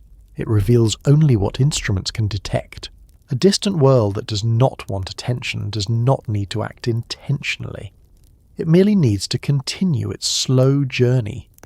Even within our current technological limits, astronomers acknowledge that hidden planets may exist. Some models suggest that large worlds could lie beyond known regions. Their existence would explain subtle patterns in the motion of outer objects. These models are not based on mythology. They are based on observation and calculation. The outer solar system holds more secrets than answers. Many of those secrets remain hidden simply because the regions are too faint and too large to explore completely. If the beings living on Nibiru have long lifespans, they might understand this darkness intimately. They might know that their world remains unseen for most of its journey. They might use this natural invisibility as a practical advantage. It would allow their civilization to continue without interruption. It would keep their world quiet and isolated. Their history would unfold at its own pace, untouched by the constant monitoring that defines human exploration. They would not worry about being discovered. Their orbit takes care of that. For humans, the difficulty of finding such a world reinforces the idea that distance itself can create mystery. The universe does not reveal all of its contents at once. It reveals them slowly, as technology grows, as observations accumulate and as light reaches us over long spans. Something far away might remain unknown even if it is large. Something faint might remain invisible even if it is close. The scale of space makes certainty difficult. A living Nibiru could exist without needing to hide. It could drift beyond the edge of our most detailed surveys. It could reflect too little light to stand out. It could move too slowly to be noticed. It could lie in an orbital region we rarely examine. This is not improbable. It is the natural outcome of distance, light, and time. Many objects in the outer solar system were discovered only recently for the same reasons. Some were missed for decades because they moved slowly and remained dim. And as Nibiru continues its long path through space, the distance between its world and ours remains a quiet explanation for why we have not seen it clearly, guiding us gently toward the next part, where old stories and ancient memories help illuminate how traces of their existence might linger in myths that survived long after their last passage near Earth. When people look back at the earliest stories carved into clay tablets or etched into stone walls, it is easy to assume they belong to a distant past with little connection to the present. These old stories often feel symbolic or ceremonial, shaped by cultures that lived thousands of years ago. But myths did not appear suddenly or randomly. They grew from observations, memories, and shared experiences that communities used to make sense of their world. In societies without written science, stories served as a way to record unusual events, preserve important knowledge, and express the patterns people noticed in the sky or the land around them. When something unexpected happened, it did not disappear from memory. It became part of a narrative passed down through generations. Across Mesopotamia, myths played this role. They provided explanations for the movements of the heavens, the changes in seasons, the rise and fall of rivers, and the behaviour of rulers. They blended natural events with cultural understanding. They carried knowledge through time in a form that could survive long after the original observers were gone. Because of this, the stories that have reached us are layered. They contain traces of real experiences mixed with interpretations that suited the needs of those who told them. If something unusual happened in the sky, it could become a story. If a group of visitors arrived from a distant place, their presence could become part of a myth. This does not diminish the value of the myth. It shows that myths can be viewed as vessels that carry memories of events too significant to forget. Among these stories, the ones that describe beings who arrive from above stand out. They are not isolated or rare. They appear consistently across different regions and time periods. The Anunnaki are described in steady tones, presented as figures connected to the heavens and involved in shaping early human civilization. The stories emphasize their longevity, knowledge, and connection to the sky. They appear not as fleeting spirits, but as beings who interacted with humans in ways that seemed structured and purposeful. This pattern gives the myths a quality that feels grounded rather than fantastical. When storytellers carved these figures into tablets, they did so with precision. They documented lineages, roles, and interactions. They described the Anunnaki as arriving, guiding, and sometimes departing. The tone of these stories often feels observational. They present the presence of sky beings as part of life. The consistency across regions suggests that the idea of visitors was not seen as extraordinary. It was integrated into their worldview. This leaves room to consider that the myths might contain memories of events that made lasting impressions. One notable feature in these stories is the emphasis on returns. The beings are not described as permanently departing. They are often portrayed as withdrawing for long periods before reappearing. This pattern mirrors the slow cycles observed in the sky.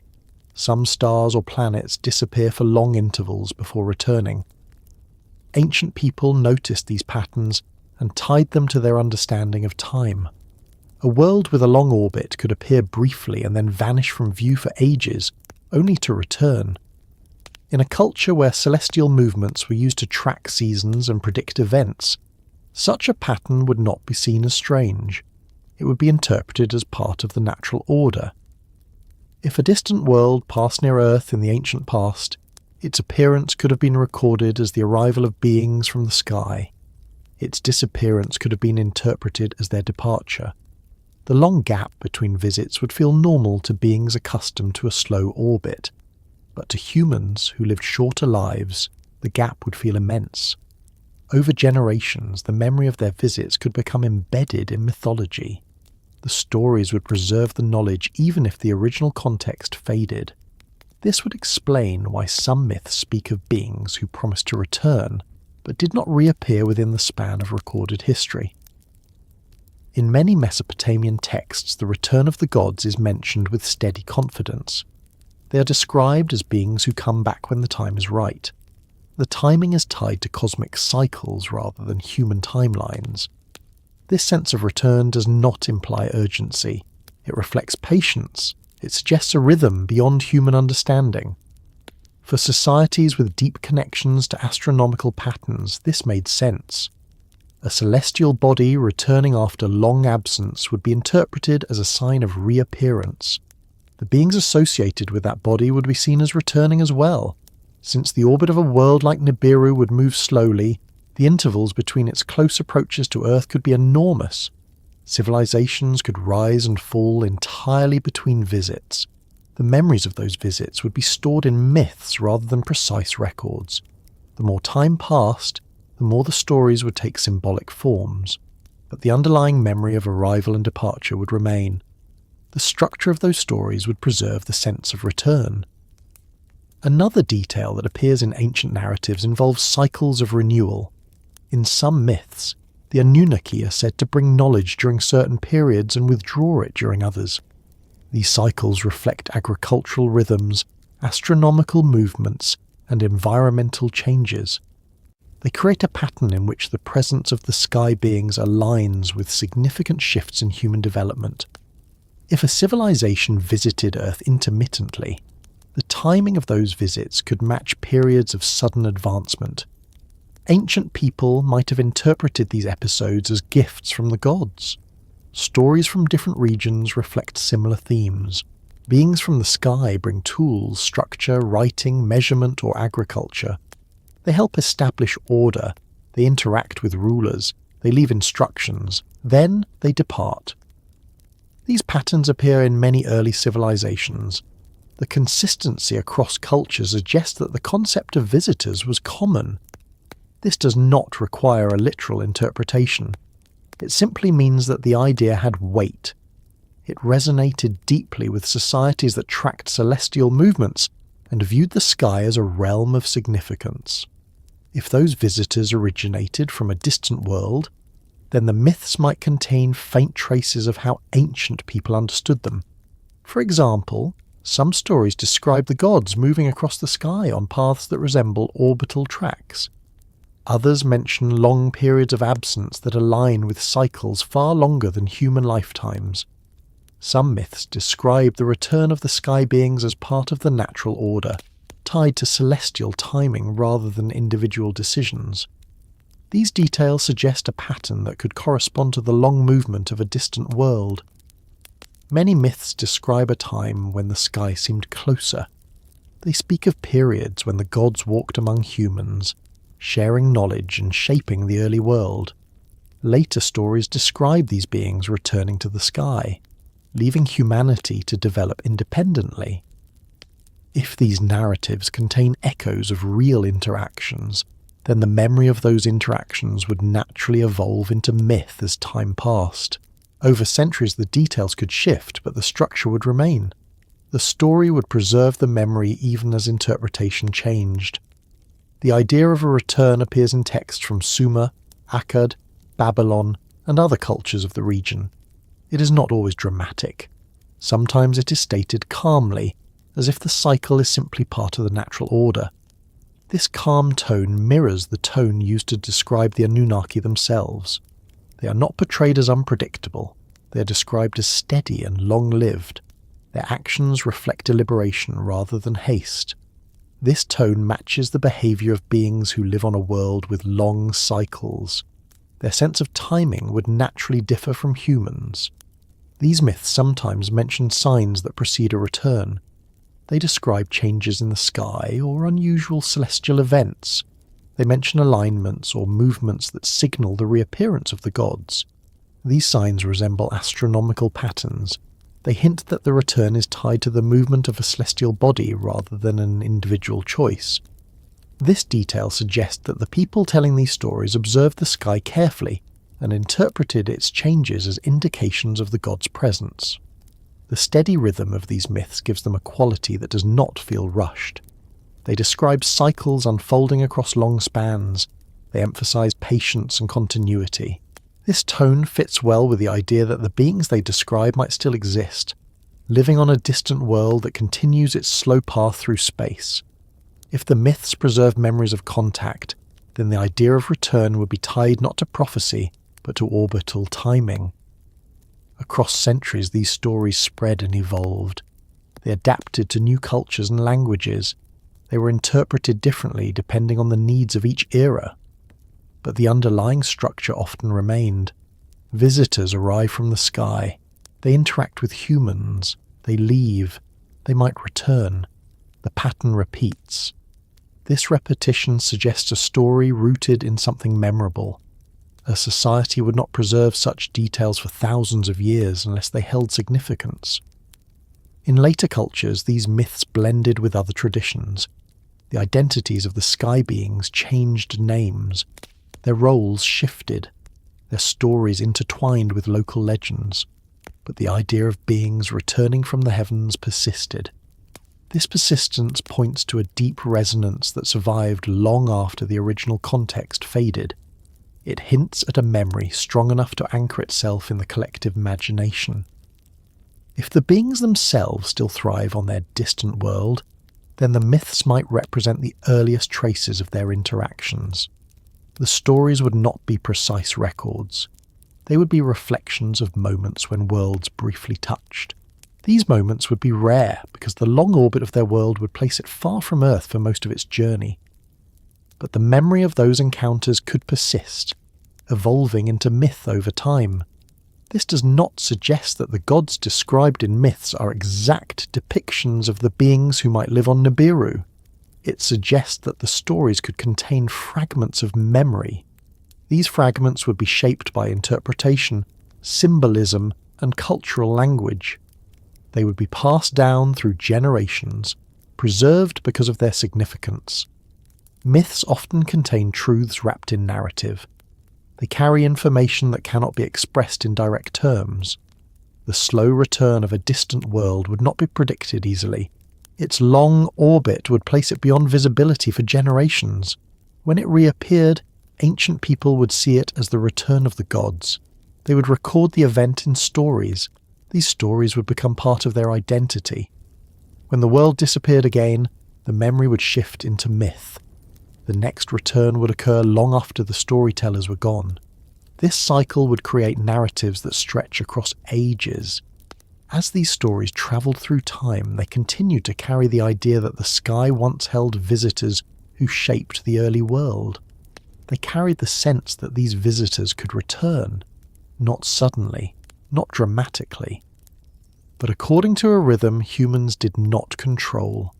This quiet expectation is woven into many ancient myths. It is expressed calmly, without urgency. It reflects the deep patience of cultures that watched the sky carefully and understood that long cycles govern the universe. And as these stories continue to echo across time, they lead naturally into the next part, where the presence of these themes in different cultures suggests that humanity may have recognized patterns long before science developed tools to measure them, allowing the myths to become lenses through which we trace the long memory of a world that drifts far beyond our sight. Across the earliest civilizations, stories of ancient visitors appear with a consistency that is difficult to ignore. These stories take different shapes depending on the culture, but certain traits repeat in ways that suggest a shared pattern. The visitors are described as knowledgeable, long-lived, and connected to the sky. They appear during foundational moments in human development. They offer guidance, tools, or understanding. And they remain unchanged across the span of their stories, as if time itself does not alter them. For cultures that relied on memory to preserve the past, such figures stood out. In Sumer, the Anunnaki occupy this role. They are described not as fleeting beings, but as enduring presences woven into the fabric of early life. Clay tablets mention their interactions with rulers, their involvement in agriculture, their presence during the rise of early cities, and their role in shaping order. They are treated with a calm acceptance that suggests familiarity. The stories do not present their longevity as extraordinary. It is simply recorded as part of who they were. This trait appears beyond Sumer as well. In Akkadian and Babylonian narratives, the beings connected to the sky retain the same quality. They do not age in the way humans do. Their roles persist across long intervals. They reappear in different stories without any indication that time has passed for them. In the eyes of ancient people, these beings existed outside the short cycles of human life. This perspective shaped how they were described. The traits that humans experienced in a single lifetime did not apply to them. The persistence of these characteristics across cultures suggests that the idea of long-lived visitors held meaning.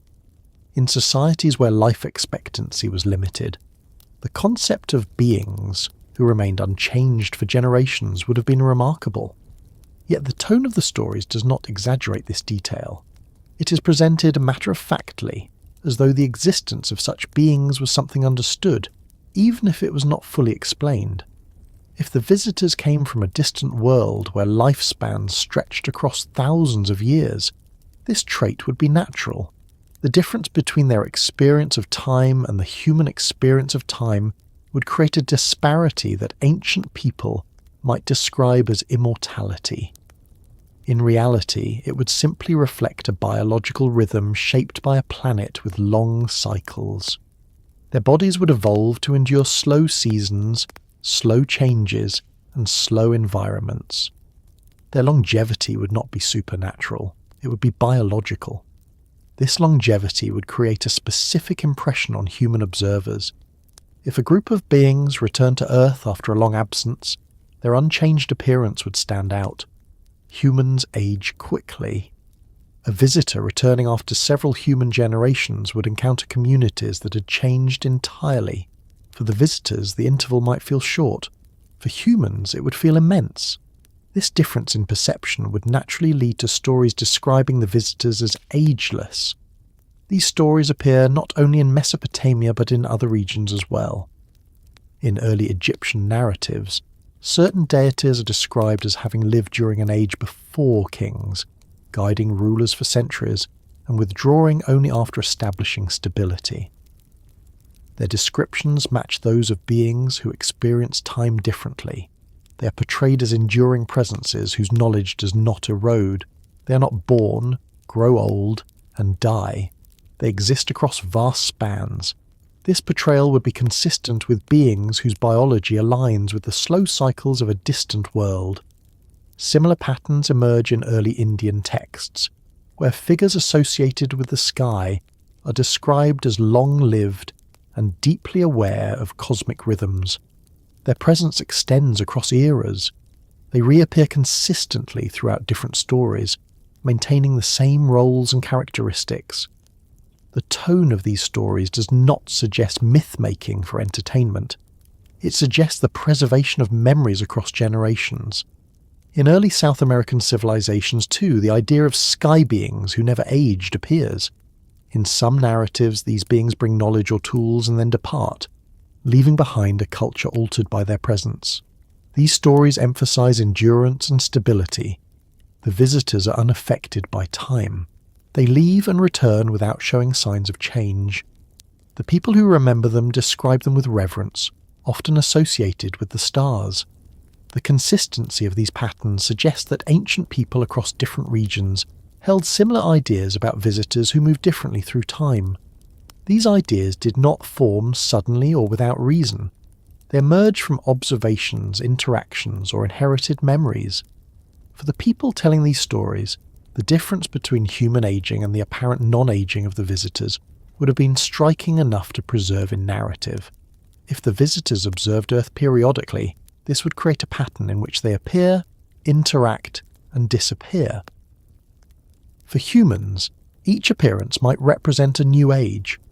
The visitors would not return frequently. Their planet's long orbit would carry them away for extended periods. When they returned, the world would be different. New civilizations might have risen. Languages might have changed. Structures might have fallen. But the visitors would remain the same. This contrast would leave a clear impression on those who encountered them. This pattern aligns with stories that describe the visitors as timeless. The continuity of their identities across long intervals would be preserved in memory. Over generations, these memories would shift into myth, but the core traits would remain. The stories would still emphasize their lack of aging, their long presence, and their cosmic origins. Some myths go even further, describing these beings as able to move between worlds or realms. This detail could reflect early attempts to explain their arrivals and departures. Ancient people lack the scientific language to describe orbital paths or interplanetary travel. They use the language available to them. A being arriving from the sky might be described as descending from the heavens. A departure might be described as an ascent into the sky. These descriptions reflect the perspective of people who saw the sky as a realm, not an empty space. The visitors' movements became part of that realm. Other cultures associate the sky beings with specific stars or celestial markers. These associations could represent attempts to track their origins. If a distant world appeared near a certain constellation during its orbit, ancient astronomers might connect the visitors to that region. Their stories would reflect this connection, describing the visitors as coming from star clusters or specific points in the sky. This does not require literal interpretation. It reflects observational attempts to align stories with visible astronomy. The idea of a return appears consistently. It often appears alongside references to long cycles, cosmic timing, or celestial events. These associations suggest that ancient people might have understood that the visitors' movements were tied to the sky. They might have recognized patterns without understanding the scale. A world on a long orbit could influence how myths describe timing. The myths would preserve the idea of a return without specifying when it would occur. In some stories, the visitors are described as teachers who return when needed. This detail reflects the belief that knowledge comes in waves. When new knowledge appears, it is often attributed to a return of guidance. In societies where change occurs slowly, the reappearance of knowledge might be linked to distant memories of earlier visits. These patterns would reinforce the idea of recurring contact. The calm tone of these stories indicates that the presence of the visitors was not seen as chaotic. They were not described as invaders. They were presented as figures whose presence shaped early civilization gradually. This calmness aligns with the idea of a long-lived species moving slowly through time. Their influence would unfold steadily rather than abruptly. When examining why so many cultures preserve the idea of visitors who never aged, one possible explanation is that these cultures remembered encounters that occurred across intervals longer than a human lifetime. If a being returned after centuries, their unchanged appearance would create the impression of immortality. This impression would be preserved in stories. As the stories passed through generations, the appearance of agelessness would become a defining feature. Another feature of these stories is the consistent attribution of knowledge to the visitors. They are credited with introducing writing, agriculture, astronomy, and tools. These developments often appear suddenly in archaeological records. Entire systems of measurement or construction emerge with little preamble. The myths attribute these advances to beings who possessed knowledge beyond that of humans. This detail reflects the impression that ancient people had when encountering advanced skills. They associated those skills with the beings who shared them. If the visitors came from a world where civilization developed slowly over ages, their knowledge would be extensive. They would have refined their systems across long spans. Their understanding of science would reflect careful observation across eras. When interacting with humans, they might share only the basics, enough to help societies grow. These contributions would appear sudden to early cultures. The myths would record them as gifts from the sky beings. The idea that the visitors never aged would be reinforced by their mastery of such knowledge. Their long lives would allow them to accumulate understanding over ages. Their culture would reflect continuity. Their knowledge would appear timeless. Humans with short lives would perceive this as immortality. The myths would mirror this perception. These narratives often describe the visitors leaving behind structures, tools, or teachings that endure long after their departure. Monuments, temples, or artifacts built with precision appear across many ancient sites. The stories surrounding these structures often mention guidance from the sky. The builders attribute their knowledge to those who came before them. They do not claim the achievements as their own. They link them to timeless figures. If the visitors played a role in shaping early civilizations, their influence would be remembered even after their departure.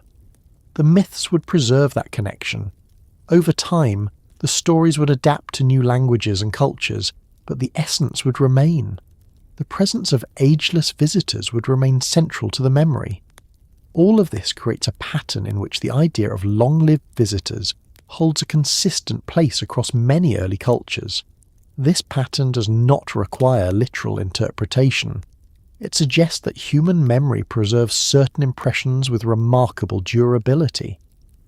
the impression of beings who moved differently through time could survive in stories for thousands of years.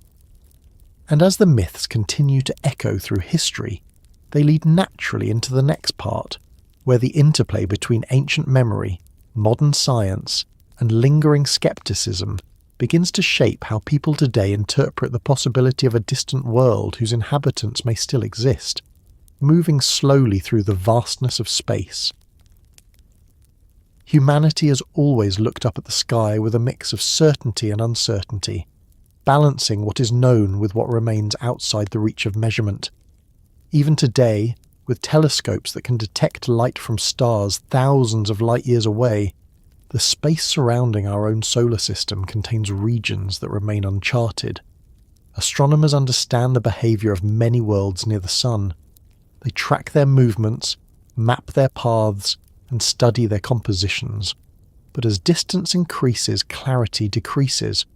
The outer regions of the solar system are filled with silence, darkness, and objects that drift so slowly that they blend into the background. Modern astronomy is built on precision. It relies on mathematics, observation, and repeated measurements. When astronomers look for planets, they search for patterns. They study the motions of known objects to infer the presence of unknown ones. They examine faint light to detect distant bodies. Their tools improve over time, but the vastness of the outer system still creates natural limits. Large regions remain unseen not because astronomers lack interest, but because the distances involved make thorough scanning difficult. This creates a space where certainty and curiosity coexist. Astronomers recognize that their models suggest the possibility of unseen worlds. They acknowledge that certain gravitational patterns hint at objects beyond known boundaries. They remain open to the idea that more planets may exist far from the Sun. But they also require evidence. They wait for sightings, measurements, or data strong enough to confirm a discovery. Until that moment, the existence of a distant world remains an open possibility rather than an established fact. Skeptics approach the idea of a hidden world differently. They look at the absence of evidence and interpret it as evidence of absence. They argue that no world large enough to support life could remain undetected for long.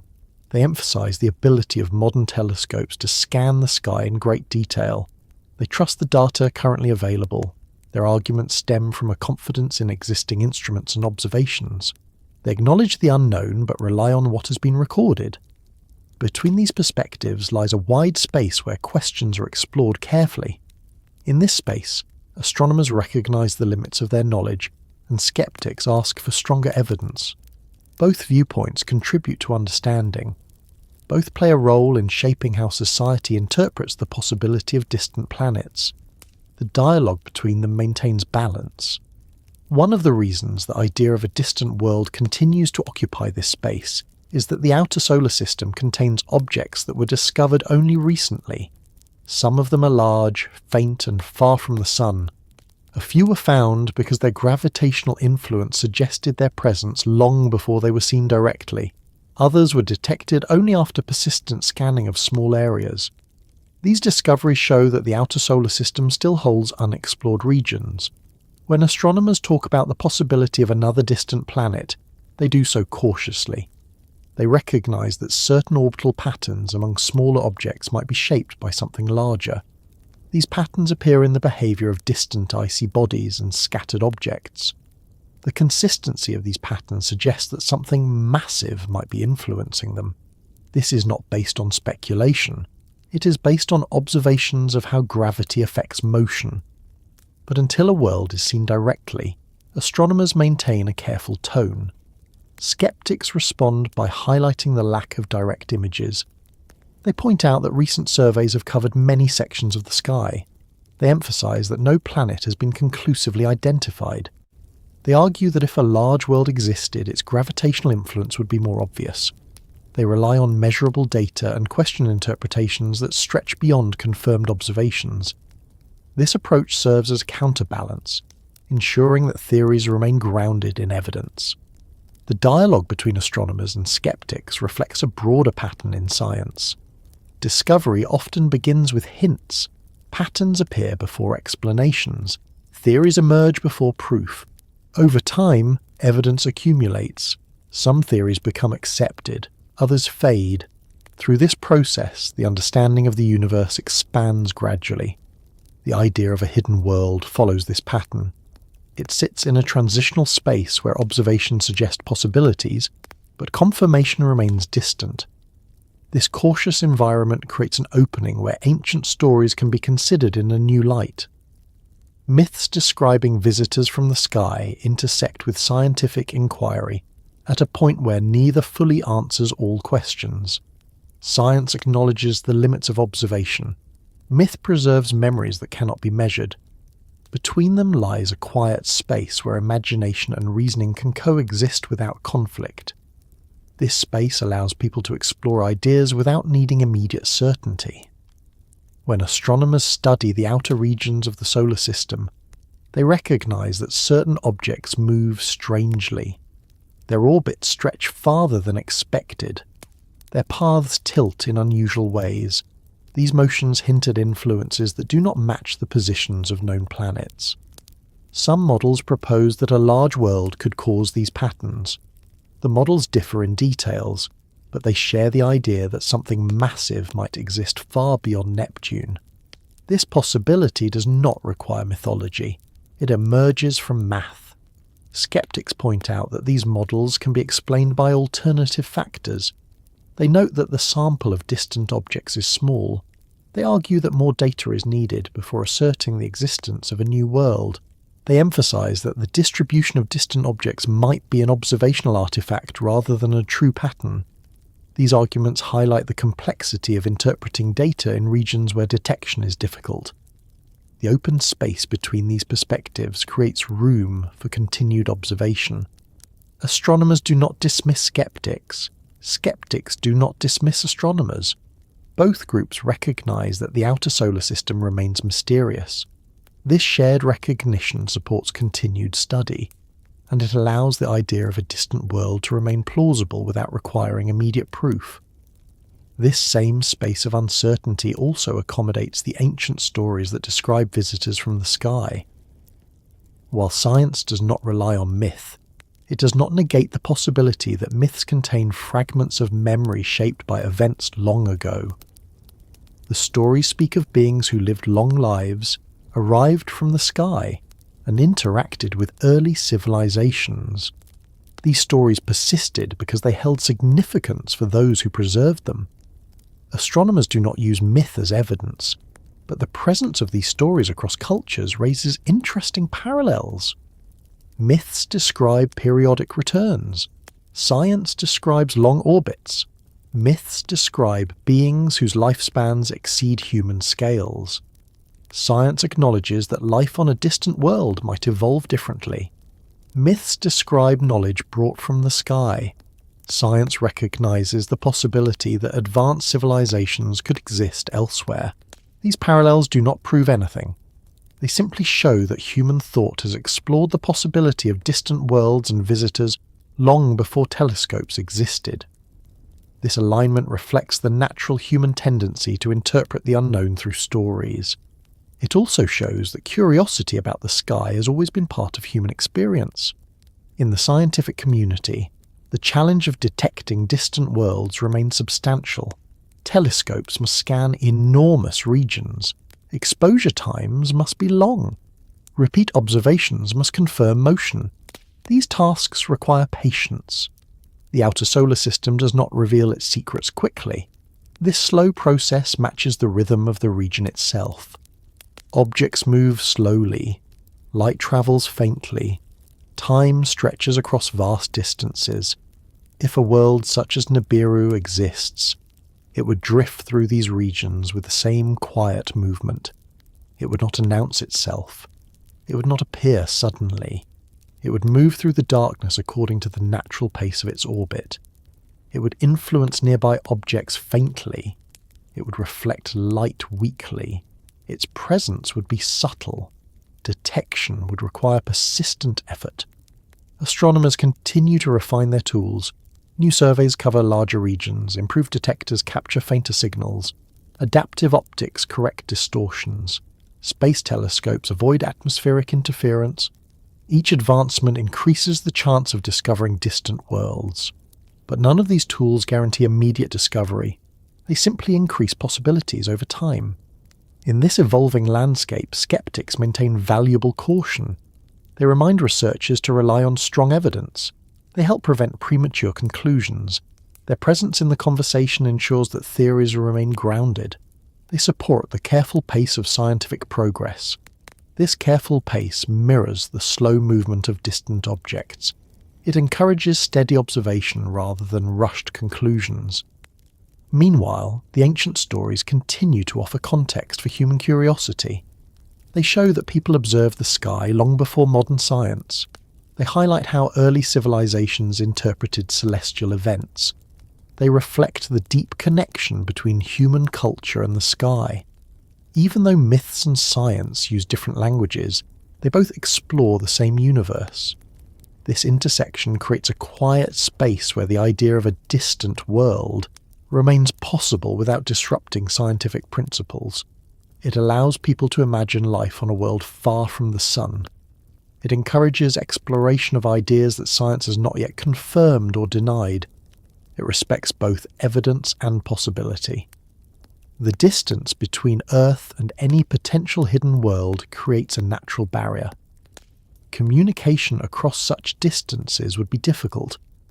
Light takes time to travel. Signals weaken as they move through space. A civilization living on a distant planet might not communicate frequently. Their long lifespan might reduce the need for rapid contact. The distance might serve as a form of isolation that supports their stability. For humans, this distance creates uncertainty. We cannot see everything. We cannot measure everything. Our technology continues to grow, but the universe remains vast. This vastness ensures that some possibilities remain open. It keeps the dialogue between astronomers and skeptics alive.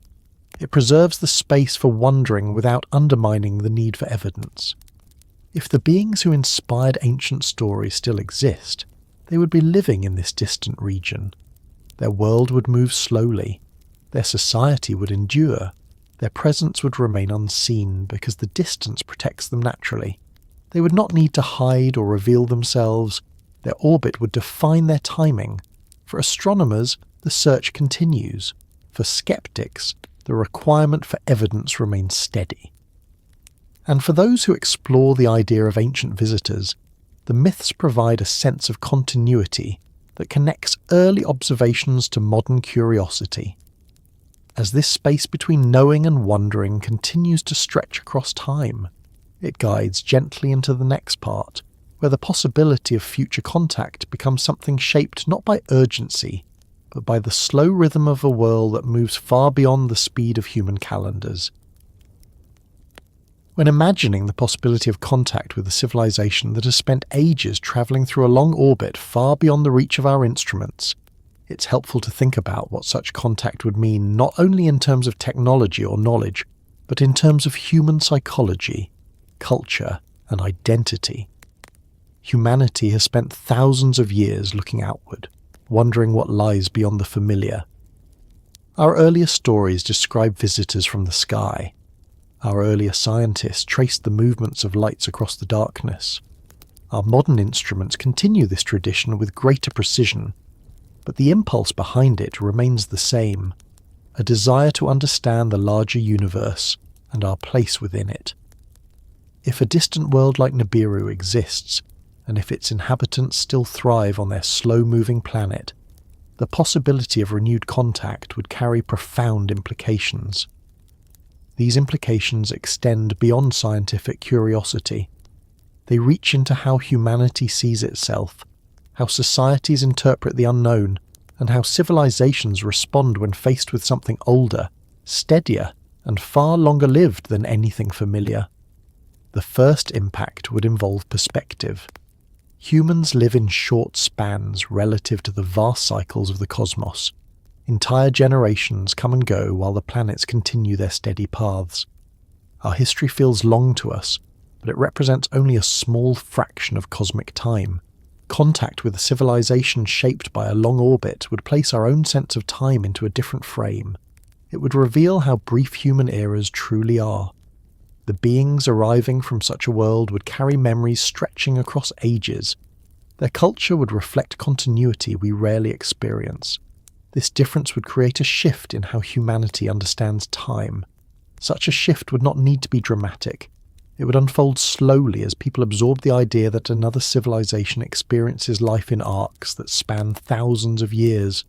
For some, this might bring a sense of humility. For others, it might bring curiosity. Some might feel comfort in the thought that humanity is part of a larger continuum. Others might feel unsettled. But all would recognize that contact extends beyond science. It touches identity. Another impact would involve knowledge. If the beings from Nibiru developed technology designed to endure across vast intervals, their understanding of material science, energy systems, biology, and stability would differ from ours. Their tools would not be built for speed. They would be built for longevity. Their systems would prioritize endurance rather than constant innovation. Contact with such a civilization would introduce humanity to principles shaped by slow development rather than rapid progression. This knowledge would challenge many assumptions. Humanity often associates technological advancement with acceleration. Faster processors, faster travel, faster communication. But a long-lived species might value steadiness over speed. Their technology could feel simple in appearance, yet extremely refined in function. It might lack dramatic features but operate with precision over ages. Observing such systems would encourage humans to reconsider the relationship between progress and time. It would highlight that advancement can occur steadily, accumulating through careful refinement. Another area of impact would involve the understanding of survival. If the beings from Nibiru endured long winters, slow seasons and limited resources, they would have developed strategies aligned with patience, stability and equilibrium. Their survival methods would not rely on rapid consumption or expansion. They would rely on balance. This understanding could influence how humans view sustainability. It could shift thinking from short-term solutions to long-term planning. It could show that civilizations can thrive without rushing toward constant growth. Contact would also affect cultural narratives. Humanity's stories about the universe would change. The concept of being alone in the cosmos would shift. Religious, philosophical, and mythological traditions would interpret the arrival through their own perspectives. Some would see confirmation of old beliefs. Others would re-evaluate long-standing ideas. These interpretations would vary widely, but the common thread would be an expansion of worldview. Humanity's sense of scale would grow. For many, such contact would validate the ancient stories that describe visitors from the sky. These stories have been preserved across cultures, capturing memories or interpretations of events that shaped early civilizations. Renewed contact could cast these myths in a new light. They might be seen as fragments of earlier encounters, passed down through generations in narrative form. This recognition would encourage a deeper exploration of ancient texts, not as simple legends, but as cultural archives holding impressions of events long forgotten. Another aspect to consider is how humanity would respond emotionally. The arrival of a long-lived civilization could create a range of reactions. Some might feel awe, others might feel caution, some might feel inspired, others might feel overwhelmed. These reactions would reflect the diversity of human experience. A slow-moving world that drifts through silence and darkness for ages would feel both foreign and familiar. Foreign because of its scale. Familiar because humanity has imagined such a world for generations. Communication would become a central challenge. The beings from Nibiru might think in patterns shaped by long cycles. Their communication might reflect patience, nuance, and precision. They might take time to process information. Their language might prioritize clarity over speed. Human communication systems designed for rapid exchange might feel rushed to them. Finding common ground would require adjustment. Both sides would need to learn from each other. For the beings from Nibiru, contact with humanity might also require adaptation. They might find our pace unfamiliar. They might find our short lifespan surprising. They might need time to understand human culture. Their approach to knowledge could differ. They might value depth over variety. Their patience might contrast with human urgency. But these differences would not create barriers. They would create opportunities for learning.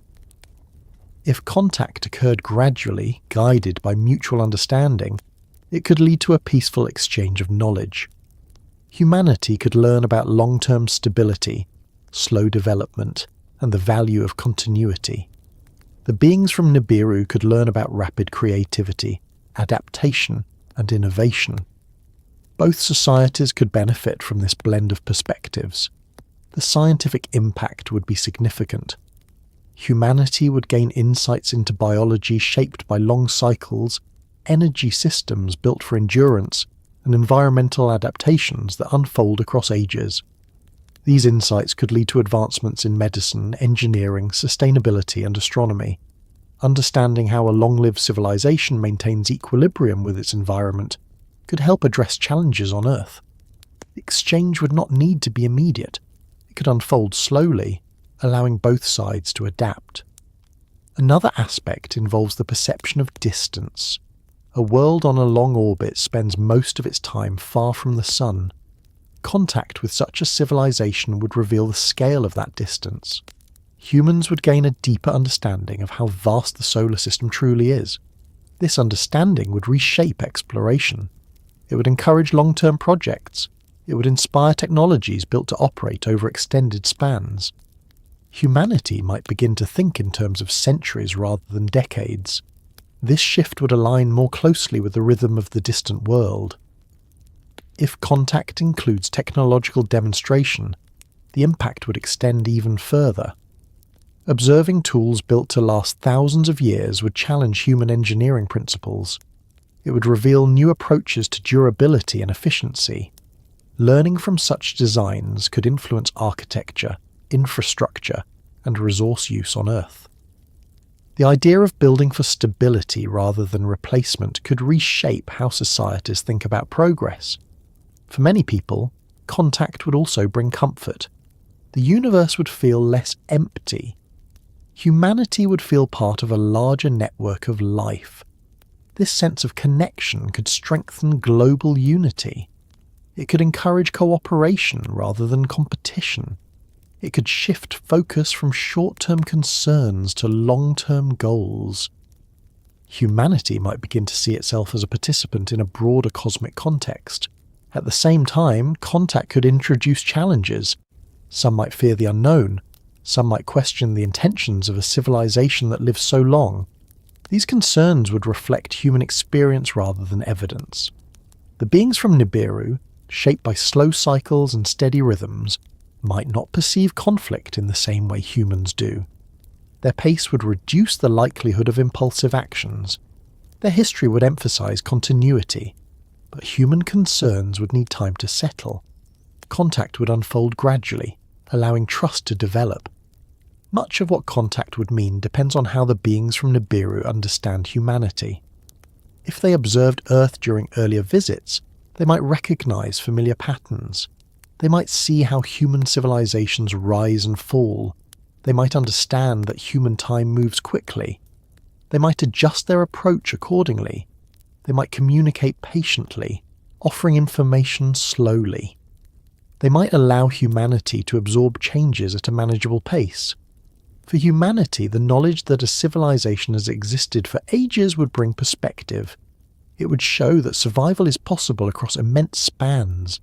It would show that stability can be maintained even in harsh environments. It would highlight the ability of life to adapt to worlds vastly different from Earth. This understanding would deepen humanity's appreciation of the diversity of life in the universe.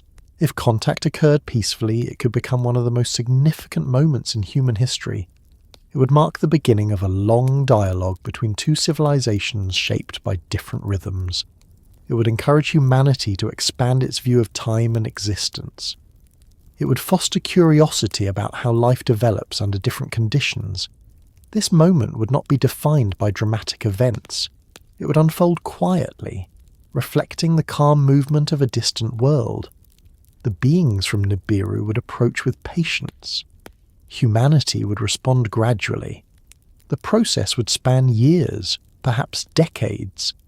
It would reflect the nature of both civilizations. The impact would be lasting.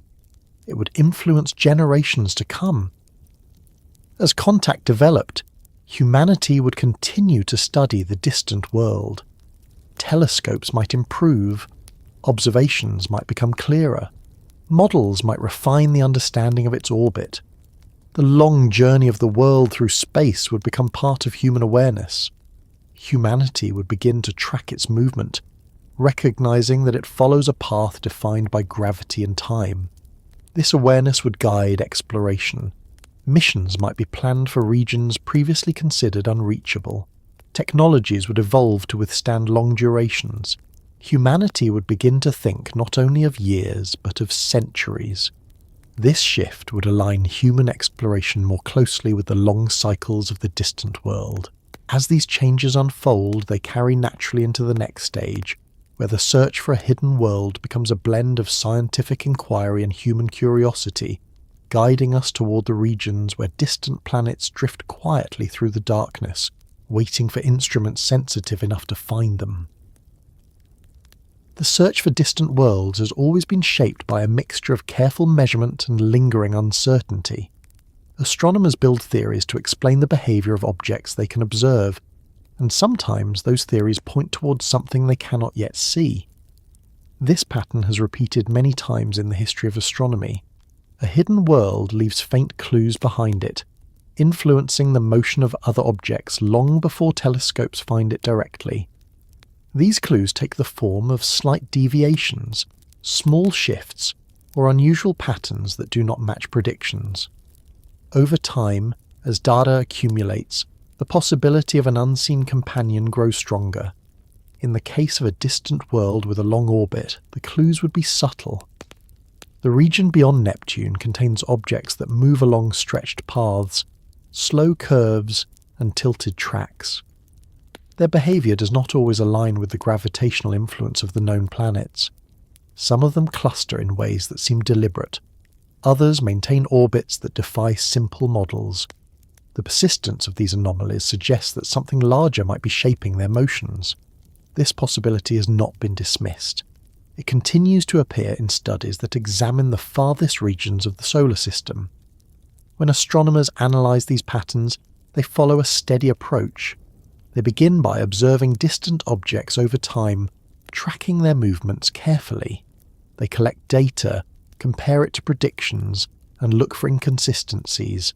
When several objects display similar anomalies, theories emerge to explain the cause. One theory suggests that a large distant planet might be responsible. The planet would not need to be huge. It would simply need to exist in a region far enough from the Sun that its influence is faint but persistent. Over long spans, this influence would shape the orbits of smaller bodies, guiding them into patterns that reveal its presence. This idea has gained support over the years as more distant objects have been discovered. Many of these objects move along paths that appear aligned, as though guided by a larger force. Their orbits point toward a region where an unseen world could reside. Although this does not confirm its existence, it provides a plausible explanation. Scientists examine these possibilities with care. They refine their models, adjust their calculations, and consider alternative explanations. Some models suggest that a planet several times larger than Earth could exist in the farthest reaches of the solar system. Despite these theories, telescopes have not yet provided a clear image. The region is vast, the objects are dim, and the movement is slow. Even with advanced detectors, scanning the entire sky for something that barely reflects light is an enormous task. The search requires patience, repeated observations, and targeted surveys that examine specific regions suggested by orbital models. Large telescopes on Earth participate in this effort, along with space-based instruments that avoid atmospheric interference. These tools continue to search the regions where the theoretical planet might drift. As new instruments become available, the search expands. Observatories with wide-field cameras can scan larger sections of the sky. Telescopes sensitive to infrared wavelengths can detect faint heat signatures from distant objects. Space missions designed to study the outer solar system contribute additional data. Even with these advancements, the possibility remains that a distant world could escape detection. If it reflects little light, moves slowly, or travels along an unusual orbit, it could remain hidden for decades. This difficulty does not weaken the theories. It highlights the challenge of observing a region where sunlight is weak and distances are immense. In areas where objects appear nearly motionless, detection becomes even harder. A planet that takes thousands of years to complete a single orbit would shift position so slowly that it might require long-term tracking to distinguish it from a background star. The search continues with this understanding in mind. Some astronomers propose alternative models to explain the orbital anomalies. They consider the possibility that the distribution of distant objects is shaped by the early history of the solar system. They explore the idea that past gravitational events could have influenced these patterns. These models do not rule out the existence of a distant planet. They simply offer other explanations. The debate reflects the healthy balance between theory and skepticism. It ensures that conclusions remain grounded in evidence. Meanwhile, the idea of a hidden world persists. It persists because the anomalies persist. It persists because the region remains largely unexplored. And it persists because history has shown that unseen planets can reveal themselves through their influence long before they are directly observed. Neptune itself was discovered because of the gravitational pull it exerted on Uranus. Its existence was predicted through mathematics before a telescope confirmed it. The search for a distant world resembles that earlier discovery in some ways. The patterns among distant objects suggest a cause. But unlike Neptune, which lies relatively close to the Sun, a world on a long orbit might spend most of its time far from detection. Its path could be inclined at an angle that takes it outside the regions most telescopes examine. Its faint reflection could blend into the background. Its motion could be slow enough to mimic a fixed point. These factors combine to create a natural invisibility that no intentional effort is required to maintain. Some researchers suggest that the planet might follow a path that carries it above or below the general plane of the solar system. If this is the case, surveys focused along the ecliptic might miss it entirely. Telescopes would need to scan regions that are not typically included in planetary searches. This requires time and careful planning. It also requires instruments capable of detecting objects that emit little light. Other theories propose that the planet could be surrounded by materials that reduce its brightness. Dust, faint rings, or a dark surface could all contribute to its dim appearance. If its atmosphere absorbs rather than reflects sunlight, it would become even more difficult to detect. These possibilities remain open, supported by the fact that many objects in the outer solar system have low albedo. Darkness is common in these regions. A distant world that shares this trait would blend into its surroundings naturally. The search is further complicated by the sheer number of stars in the background. When telescopes scan deep regions of space, they capture light from distant galaxies, nebulae, and star clusters. Identifying a faint planet among these countless points of light requires repeated imaging. Astronomers compare images taken at different times, looking for tiny movements. But if the movement is too slow, detection requires long-term monitoring.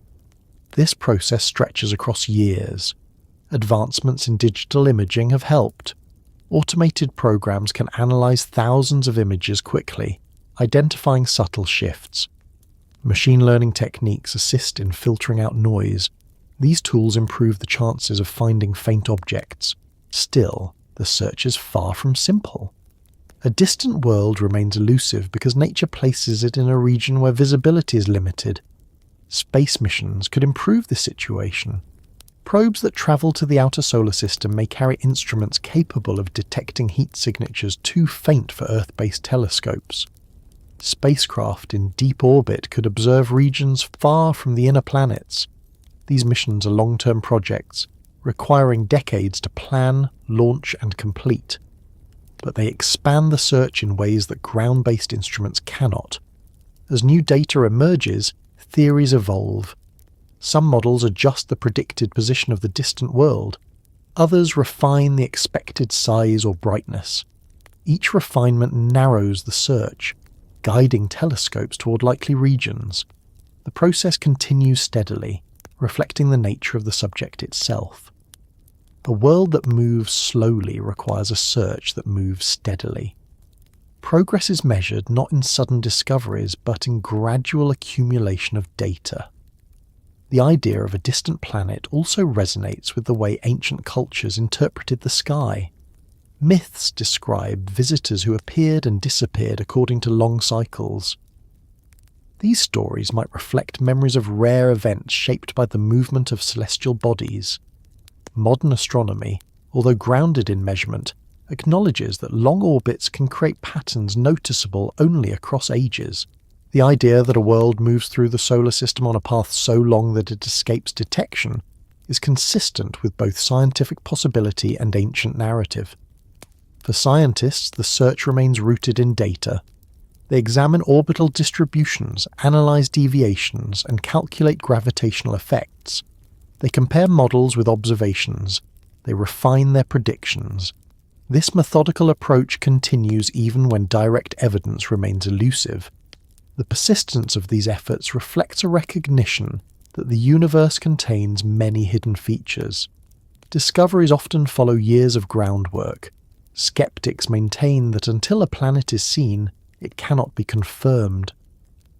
This stance is natural in scientific inquiry. It encourages caution. It ensures that conclusions rest on evidence. This balance between possibility and proof keeps the search focused. It prevents speculation from outrunning data.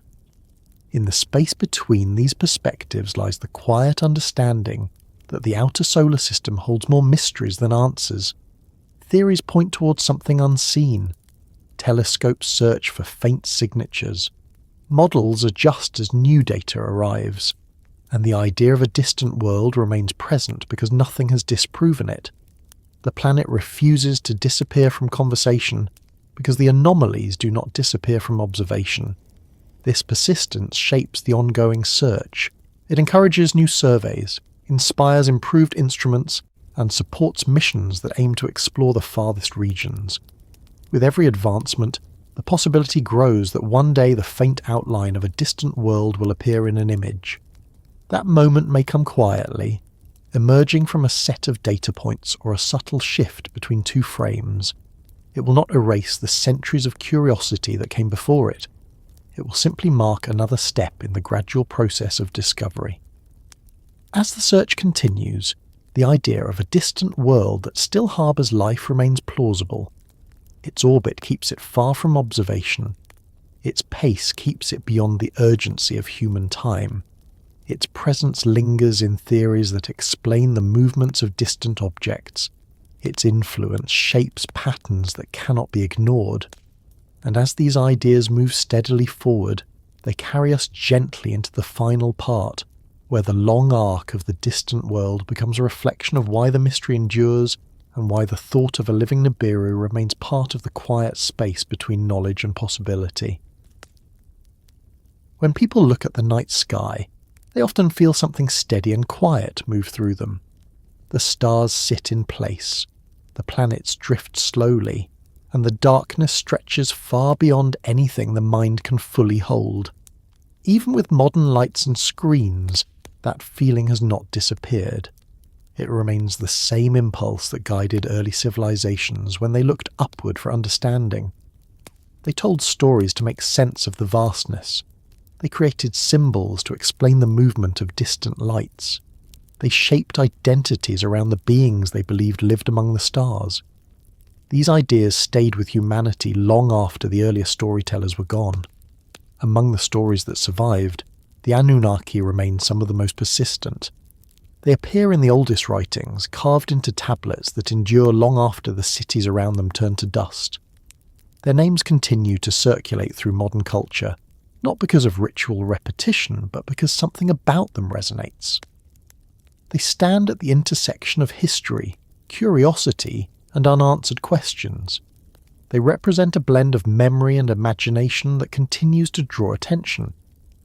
Their endurance in human thought reflects not simply nostalgia, but a deeper pattern that has shaped human understanding for thousands of years. When the ancient scribes recorded the names of the Anunnaki, they did not do so with dramatic tone. They wrote calmly about beings who guided leaders, watched over cities, and maintained order. The descriptions were matter of fact. They reflect a worldview that treated the presence of sky-connected beings as normal. The scribes wrote about them with the same tone they used to describe rivers, harvests, and the rising sun. This steady tone gives the stories a grounded quality. It makes them feel less like inventions and more like memories translated into narrative form. The endurance of these stories across time suggests that they held meaning beyond simple entertainment. They provided structure for understanding the universe. They offered explanations for how civilizations began, how knowledge emerged, and how the world connected to the heavens.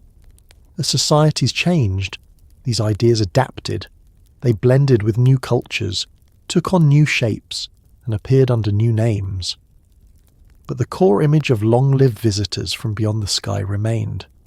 Part of the reason these figures continue to endure is that they stand in contrast to human limitations. Humans live quickly. Generations pass swiftly. Entire eras unfold in the span of a single long life. In this rapid cycle, the idea of beings who move through time at a different pace creates a natural sense of fascination. The notion that someone could remember events from millennia ago feels distant and compelling. It offers perspective humans rarely experience. It touches the desire to understand what lies beyond the limits of memory. Another reason the Anunnaki endure is that their stories align with recurring patterns found in civilizations around the world. Many cultures preserve memories of sky-connected beings who arrive, guide, and depart. This pattern appears in regions that had no direct contact with one another. It reflects a shared human impulse to explain unusual events or moments of sudden advancement. Whether these stories arose from symbolic interpretation or from memories of encounters, their consistency creates a sense of continuity that feels familiar. As scientific understanding of the universe expanded, these ancient stories entered a new context. They did not disappear. Instead, they shifted into conversations about possibility. The universe grew larger in human understanding. The number of potential worlds increased. The awareness of cosmic time deepened. In this expanded view, the idea of a distant civilization no longer felt unimaginable. It became one possibility among many. The Anunnaki moved from the realm of myth into the realm where imagination and scientific curiosity overlap. The search for distant planets reinforced this shift. As astronomers identified worlds orbiting faraway stars, the concept of life elsewhere gained credibility. The boundaries between myth and scientific possibility blurred. The Anunnaki remained relevant not because nostalgia kept them alive, but because the expanding universe provided space for them. They fit naturally into discussions about distant civilizations, long orbits, and life shaped by conditions different from Earth. The continued fascination with the Anunnaki also stems from the way their stories connect ancient history with cosmic scale. Early civilizations described them as beings with knowledge of the heavens. They attributed advanced understanding to them in areas such as agriculture, astronomy, architecture, and governance. These descriptions created an enduring impression that humanity's earlier steps into organized society might have been influenced by sources beyond ordinary experience. Whether interpreted symbolically or literally, this idea persists because it speaks to a fundamental curiosity about the origins of knowledge. Humanity has always sought to understand where its tools, systems, and rituals came from. When people encounter ancient structures built with precision or see sudden leaps in early development, they look for explanations. The stories of the Anunnaki provide one such explanation. They remain present in cultural memory because they offer a framework that connects ancient achievements to a broader cosmic context. This framework does not diminish human creativity. It expands the narrative of how civilizations grow. Another aspect of their endurance lies in the way they reflect human imagination. The Anunnaki represent more than beings from the sky. They symbolize the human desire to connect with something larger. They embody the impulse to look outward when searching for meaning. They carry the idea that humanity might not be alone in the universe. This symbolic weight ensures their continued presence even as interpretations change. Modern interest in the Anunnaki often combines ancient texts, scientific theories, and speculative imagination. People explore translations of old tablets alongside astronomical research. They examine myths through the lens of planetary science. This blending of disciplines keeps the stories alive, allowing them to evolve with new understanding. Instead of fading into obscurity, the Anunnaki adapt to each generation's worldview. Their endurance is also influenced by the mystery that surrounds them. The distant past is filled with gaps. Records are incomplete. Structures remain without clear explanation. Myths hold fragments, but not full narratives. These gaps invite curiosity. They create space for interpretation. The Anunnaki fill that space naturally because their stories were written with clarity but not completeness. They provide enough detail to create direction, but enough ambiguity to invite exploration. One reason they endure so strongly is the way they connect humanity to the night sky. Many ancient cultures viewed the sky not as empty space, but as a realm filled with presence. The movements of stars and planets were seen as signals, patterns, or messages. The Anunnaki fit into this worldview naturally. They were tied to celestial order. They were linked to constellations, regions of the sky, and heavenly architecture. In cultures where astronomy and mythology intertwined, their presence felt inevitable. In modern times, the night sky still holds this power. Even with scientific explanations, the feeling remains. Looking upward creates a sense of connection to something larger than human life. The stars appear distant but steady. Their constancy contrasts with the rapid pace of human experience. This emotional reaction helps keep the stories of the Anunnaki alive. They tap into the same feeling that has existed since the earliest humans watched the heavens. Their endurance also comes from the way they bridge the gap between ancient memory and modern speculation. They provide continuity between early interpretations of the sky and current discussions about distant planets. The idea of a world with a long orbit aligns with both myth and science. The thought of beings who move through time slowly fits both ancient narratives and potential biological adaptations. This alignment strengthens their presence in cultural imagination. For many, the Anunnaki represent the possibility that humanity's story is connected to a larger cosmic narrative. This possibility persists because the universe remains mostly unexplored. New discoveries appear regularly. Each discovery expands the realm of what might be true. In this expanding context, old stories gain new meaning. They no longer feel isolated to the past. They feel like early expressions of curiosity that continue today. Another reason the Anunnaki endure is the calm tone found in early references. These stories do not rely on dramatic tension. They do not present the beings as chaotic or unpredictable. They describe them as stable, deliberate, and connected to natural order. This tone stands out in mythology. It creates an impression of grounded presence. It suggests that the storytellers were conveying something they viewed as integral to their world. This calm presence makes the Anunnaki feel less like characters in a tale and more like figures rooted in collective memory. Their endurance reflects the way the human mind preserves ideas that feel both mysterious and steady. They occupy a space where wonder and familiarity coexist.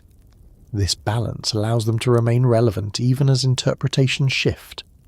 The stories surrounding them also endure because they raise ideas that humanity continues to explore. The concept of long-lived beings, distant worlds, advanced knowledge, and cyclical return aligns with ongoing scientific inquiry. These ideas appear in discussions about exoplanets, longevity research, interstellar travel, and cosmic cycles. The myths act as early expressions of themes that science continues to examine. The endurance of the Anunnaki also reflects the human need for narratives that link the past to the future. People seek stories that span beyond individual lifetimes. They search for meaning that reaches across generations. The idea of beings who move slowly through cosmic time provides that link. Their presence creates continuity between ancient moments and distant possibilities. As science continues to explore the outer solar system, the idea of a distant world remains viable. Theories suggest that patterns in the orbits of distant objects might be shaped by something unseen. Telescopes continue to search the regions where such a world could drift. This scientific possibility provides a new foundation for the ancient stories. It allows them to exist in a space where imagination and evidence approach one another without merging. The Anunnaki endure because they represent that space. They embody the intersection of what is known and what is still possible. They occupy the quiet area between certainty and curiosity. They remain present because the universe remains vast and largely unexplored. They offer a thread between early observations and modern research. Their endurance also reflects the steady movement of human thought. As societies grow, their understanding of the universe grows with them. Old stories take on new meaning. They adapt without losing their core. The Anunnaki remain because they represent a view of the cosmos that is both ancient and timeless. They connect humanity to a way of seeing the sky that stretches across ages. They remind people that the night sky is not simply background. It is a presence that has watched human history unfold from its quiet distance. Each generation has looked upward and wondered. Each generation has told stories to make sense of what they saw. The Anunnaki endure because they belong to this long tradition of watching, interpreting, and imagining. And as the story of a distant world continues, their presence moves gently with it, carrying the idea that somewhere in the quiet reaches of the solar system, a civilization may still drift along its long orbit, unchanged by time, watched only by the darkness and by the memory humanity continues to carry forward, one slow step at a time.